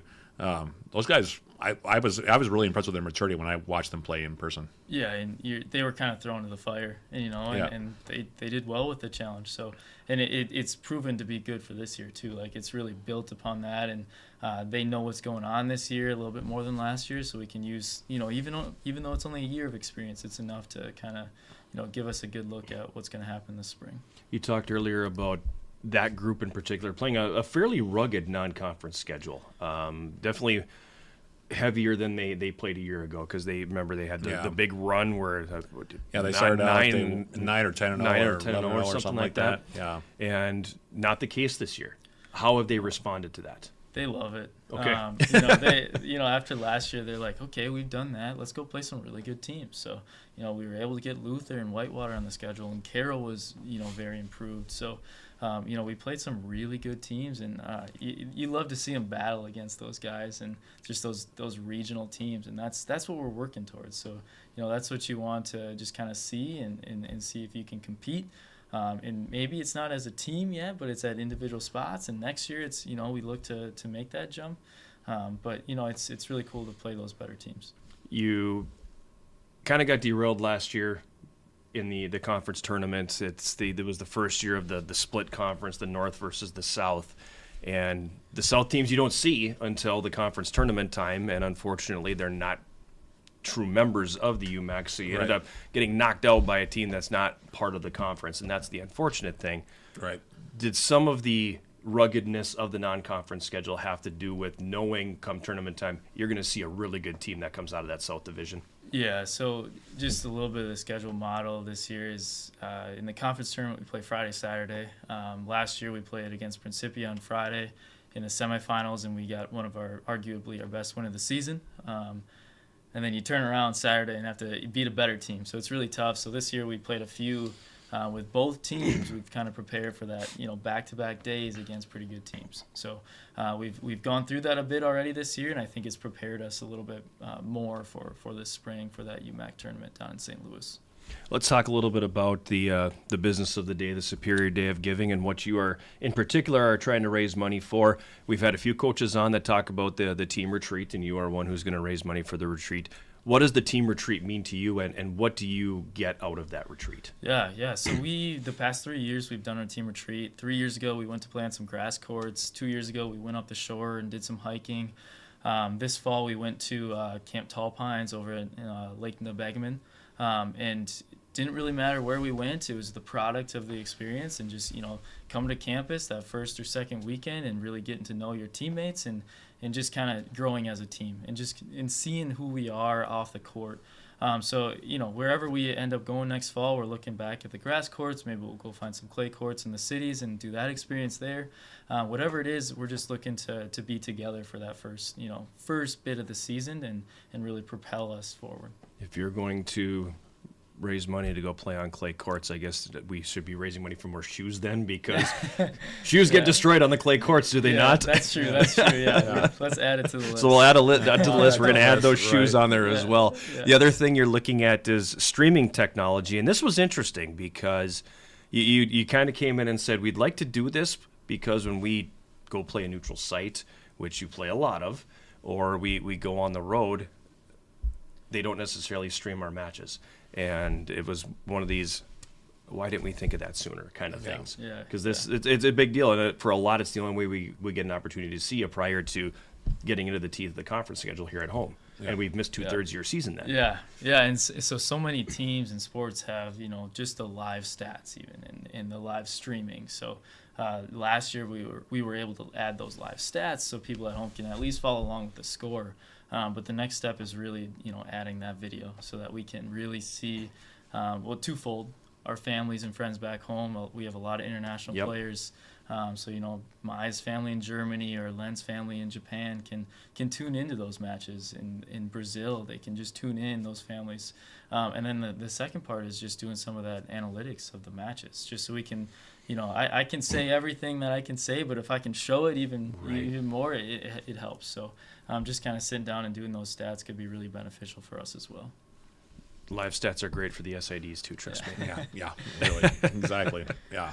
So Give.uwsyellowjackets.com is the website. Go on there and find the link to today's Superior Day of Giving page and make your donation and help the Yellow Jacket tennis teams reach their goal for the day. Coach, thanks for coming over. Thanks, guys. Appreciate it. We're going to take a break, and we'll come back and catch up with men's soccer coach Joe Mooney right after this.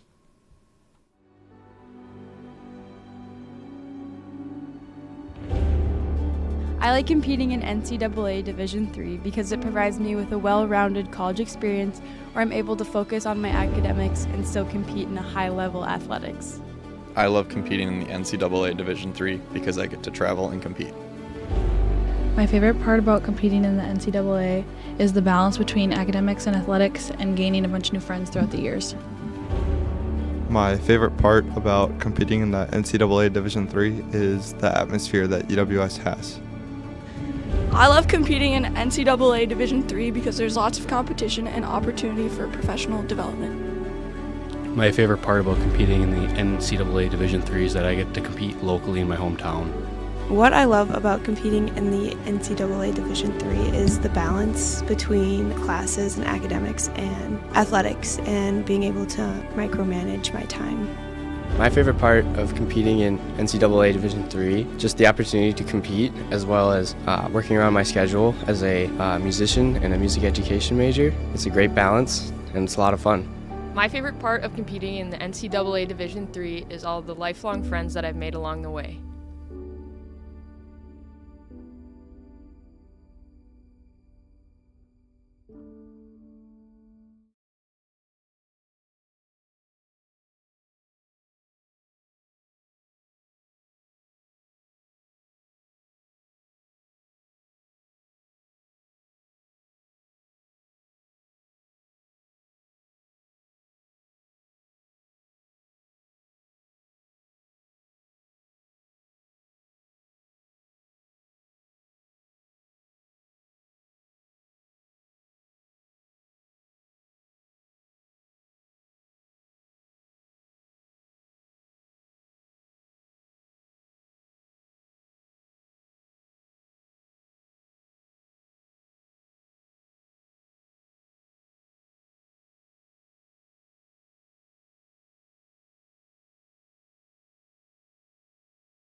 We're back on the 2024 Superior Day of Giving Telethon. The URL, give.uwsyellowjackets.com. It is on your screen.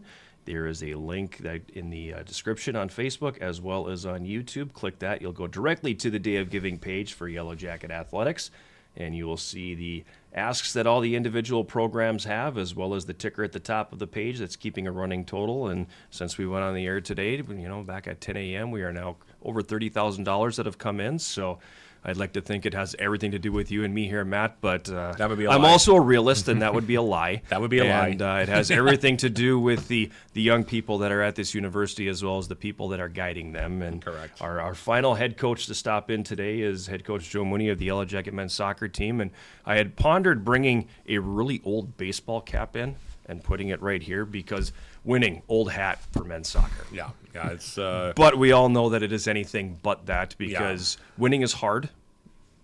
Every level, it's not easy to win games, and somehow your program just finds a way to win games. Yep, and do it a lot.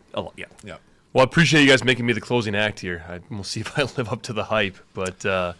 Well, we'll see if the total goes up. Yeah, right. Yeah, right. It's a numbers game. Yeah, It absolutely. totally is. No, I mean, you talk about some of the success here recently, and obviously all the credit goes to the players and the team, and they've weathered a lot. I mean, the guys on the squad right now are guys that came in, during COVID or right before, or right after it, and there was just a lot of ambiguity of are we going to have a season, or what is my eligibility going to look like, all that. And so these guys, and that's not just us. I mean, that's obviously across the country, but I think our guys have done a really good job of weathering that, and then really prioritizing obviously their schoolwork and what they're doing on the field, and to I think keep that focus throughout the last few years and put us on a good trajectory. It's a lot of credit, like I said, that goes to young men that have done a really good job. And that group is gonna, in some ways, be rewarded in a very big way come September, when they have a big shiny new facility to play in. Yeah. Can't wait. Shovels go. Construction crews are showing up. We talked about it earlier, that you're starting to see some Areas are fenced activity off. around, Yeah. and the area where the stadium is going to be. And then we're about 10 days away from putting a shovel in the ground. So, it's you're finally going to have a home. It's really exciting, and it's something we've been waiting for a long time. But I think a lot of credit goes to to our administration here for pushing. And again, I mean, these are tough times. When we announced that we were gonna do this project, it was right before COVID hit, and you think about how things can get derailed in a major event like that. And so a lot of credit to our administration here for pushing that through, staying, just kind of keeping their thumb on the pulse throughout, and yeah, like I said, I mean, our guys have been patiently waiting, and to see some of the signs of it actually happening now, I think just goes a long way to really, keep guys bought in and just excited about it. What does it do for recruiting?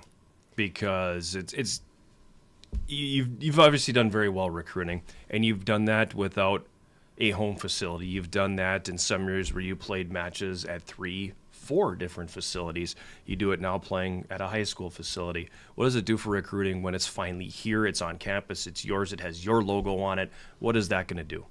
Well, I think the big thing, it's a great question. I think the big thing is to not just rely on that, right? So I think what has made our program so great has been the culture that our student athletes have embraced and helped to create. And I mean, really gone all the way in terms of creating.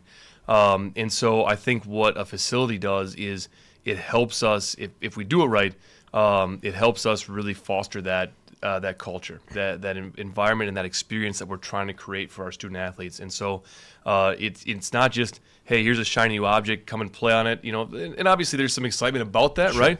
But I think that what it does is it helps us get more consistent training times. It helps us be more consistent in the way that we show up to training. It helps us be more consistent on game day. And I think, again, just provide that professional type atmosphere and environment that we're trying to, that experience that we're trying to provide. So, and I know obviously the folks in your department too, John, are just chomping at the bit. I don't have to look like a pack mule going to the high school anymore with my 5 bags that I have to carry for every single game. Right. Well, I mean, ever since the project has come to fruition, and some of the amenities and some of the additions that are being announced as far as like funding and all that good stuff, I've been really excited about it too. Obviously, first of all, having a brand new facility is always just exciting, just for the, just to look at it, just to have it. Like you said, it's a shiny new object, but it's just, I can't think of 4 programs on campus that deserve it more right now in terms of having a new facility. There are certainly baseball and softball. They need their facility as well, and we talked about that in the open. Yep. But just to have a home venue, a home stadium that's literally on campus, which we, since Ole Hogsrud, we haven't had. Right. And one that's going to, be able to not just, service men's soccer and women's soccer, but also, the track and field teams. It's just, it's a boon to the athletic department as a whole, to the campus. It adds a little bit of vibrancy to what's going on campus a little bit more, and it gives the students an easy commute. They can just walk over and go into a game now. They don't have to, carpool or do anything else to try to get to a game now. So it just makes it that much more special. And it's something you and I have been really looking forward to for a long time, to have building up our own. The other thing, Matt, sorry, I don't want to cut you off, go ahead. But I think the other thing that it does is, I guess, that I want to mention is how above and beyond, I think the university has gone to make sure that we do it right. It's not just let's go lay some carpet down and get out there and play. Again, I give a lot of credit to our chancellor, to our upper leadership, to Nick Bursick, and really, again, your department, John, to really cover all angles so that it's not, again, we can go out there and we can put some carpet down and we've got a place to train and play, so be it. But I really think that we're doing this project right. I think that there are going to be some really cool pieces, some elements to that field, to the track, to the entire stadium that are just it really, I think, is going to showcase our university in a really cool way. And again, I think all credit goes to the administration here for really just, I think, kind of pouring into this and believing in what this can do to really just help with the vibrancy and the student experience on campus as well. It's clearly a project that is needed, and it's also a project that is fully funded in terms of structure, not necessarily in terms of amenities. So there are options on the giving page for this, through the stadium itself, that allows some of the amenities, some of the nice to haves, I guess. And we continue to raise money for that. We've mentioned it a couple times today as well. So if you are so inclined, absolutely, you can make a donation to that. But for your program in the fall of 24, you have a couple of other things that you are raising money for today that are a little bit more pressing. So let's talk about the preseason trip. Price tag $3,000. What are you looking to do? So we've got a couple options. We'll stay in state, but there are a couple different options that we're looking at. And really, what it all comes down to is that culture piece. And when our guys get here in the fall, and any fall sport would tell you this, it's a sprint. I mean, you're here for 13 days before you start games, and shortly after that, you're in class. So to get everybody in on the same page in a very short window is a tough thing to do. And so our preseason trips have been instrumental in creating a lot of that culture. As great as it is to be on campus and everything, to get off campus for a day or two is massive. Yeah. And so we're going to really what we want to do is combine, sort of a team retreat with a really cool training experience as well, and really try to capture that culture from, nearly day one when we come in the fall. Cool. I mean, we've talked about it pretty much with every coach, how important these trips are, whether you call them a retreat or you call them a trip or whatever you do. And some are a little bit more involved than others. But it's just, and it can't be emphasized enough how important that is just to building a true team.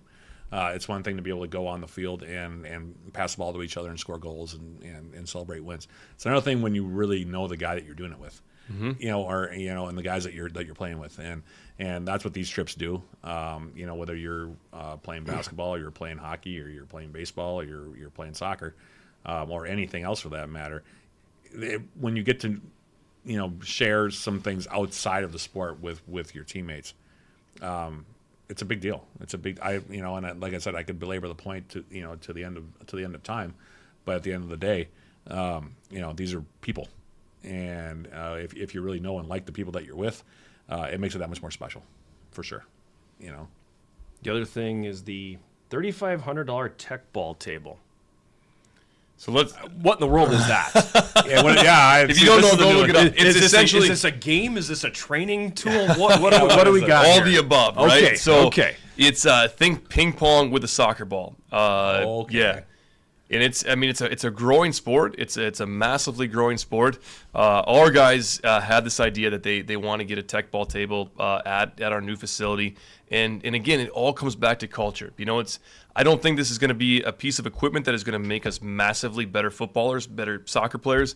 I think what it's going to do is it's going to provide opportunity for our guys to get together before training, after training, have it out on game days for kids who come in and want to mess around, kind of in between halves or whatever.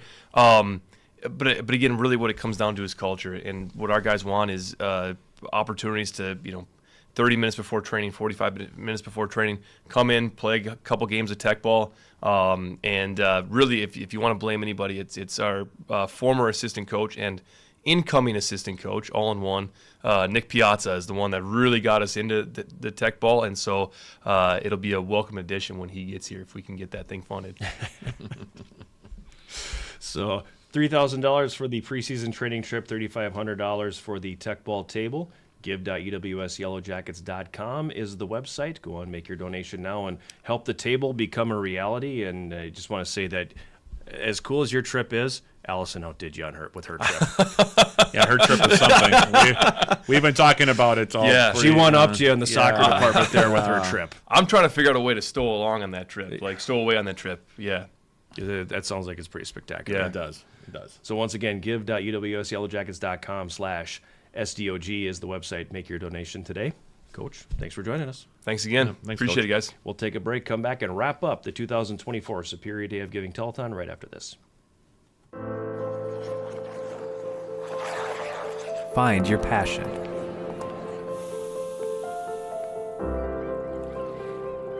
Find your people.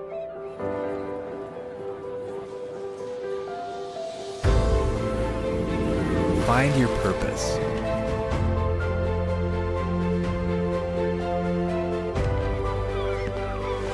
Find your superior.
We're back on the 5th annual Superior Day of Giving Telethon benefiting Yellow Jacket Athletics. The URL is on your screen. The description or the link is in the description as well on both Facebook and on YouTube. You click that, you can go right to the giving page. And a couple of late updates here before we go off the air, Matt, is we've had a lot of donations come in the last half an hour here, and it appears that women's basketball has had their training equipment funded, so no more pool noodles for Coach Carpenter. No more swinging pool noodles. Yes. Women's hockey has had their skate sharpener funded, and they are within you can see the signpost for their retreat to be funded as well. Baseball is also closing the gap a little bit, and on the recovery tools for Isaac and the rest of the team as well. So keep those donations coming in, because we're getting close on a lot of these asks that the teams have had, and know that it absolutely does make a difference. Oh yeah, it absolutely does. In the lives of these student athletes. Oh yeah, it absolutely does. And the emphasis on the term student athlete, we've been talking about that a couple different times today, and it's important to remember that they are student athletes. They're not just athletes. So this is all part of enriching their overall experience at UW Superior, not just putting on a jersey and representing their squads, but also having the opportunity to enrich themselves, athletically and also emotionally and intellectually away from it, away from the actual games. And a lot of this money and a lot of these things are geared exactly towards that. So. Yep. It's like I said, we've been talking about it all day, but that's really what it's about as the student athletes, and that's what we're trying to do. With events like this one, is trying to enhance their experience. Yeah, and that's we're very intentional here. Yep. About the student athlete experience. Yep. In the opening comments to start the year, Nick Bursick always talks to teams about the student-athlete experience, and everything we try to do stems to making that student-athlete experience as good as possible. Yep. And are you going to have a 100% success rate? Of course not. No, it's not like that. It's not realistic. But we are very intentional about trying to provide the best possible experience that we can provide for these student-athletes. And the day of giving goes a long, long way into helping, frankly, finance some of those things that help, because we talked about it in the open, Matt. The budget is fine, right? But there's always a way to supplement things, and for us, the day of giving is a big, big tool in that. It is. It absolutely is. It's one of the bigger fundraisers that we have all year, if not the biggest. So it's a big day. The teams, of course, hold their individual fundraisers as well, but we do start out with a budget, and then we try to add on to it with fundraisers, and this is one of the big events of the year for it. So, the ticker at the top of the screen on the webpage is telling you that we are at $30,000. We haven't updated that here in a little bit, so we have definitely ticked over that amount, and are incredibly appreciative of everything that is coming in, and will continue to come in. The Day of Giving obviously is just over half over, so we know that there will be more donations that are going to come our way here over the course of the day. We want to thank our amazing staff here at UW Superior, in particular Holden Law and Andrew Matthews, who pushed all the buttons in the background. You mentioned behind the scenes and stuff today. Behind these scenes here today are two guys that were clipping and videos and pushing buttons and been with us from the get-go. So feel free to donate to them as well, because that always allows us to buy new fancy equipment to do the social media stuff and everything. So we thank them.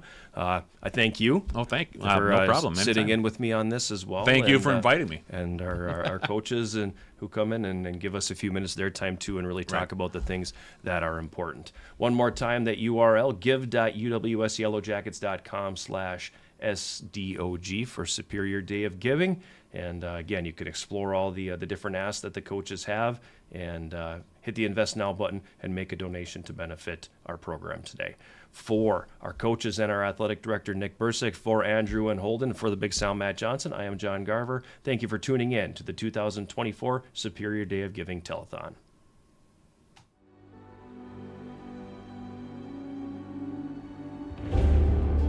I like competing in NCAA Division III because it provides me with a well-rounded college experience where I'm able to focus on my academics and still compete in a high-level athletics. I love competing in the NCAA Division III because I get to travel and compete. My favorite part about competing in the NCAA is the balance between academics and athletics, and gaining a bunch of new friends throughout the years.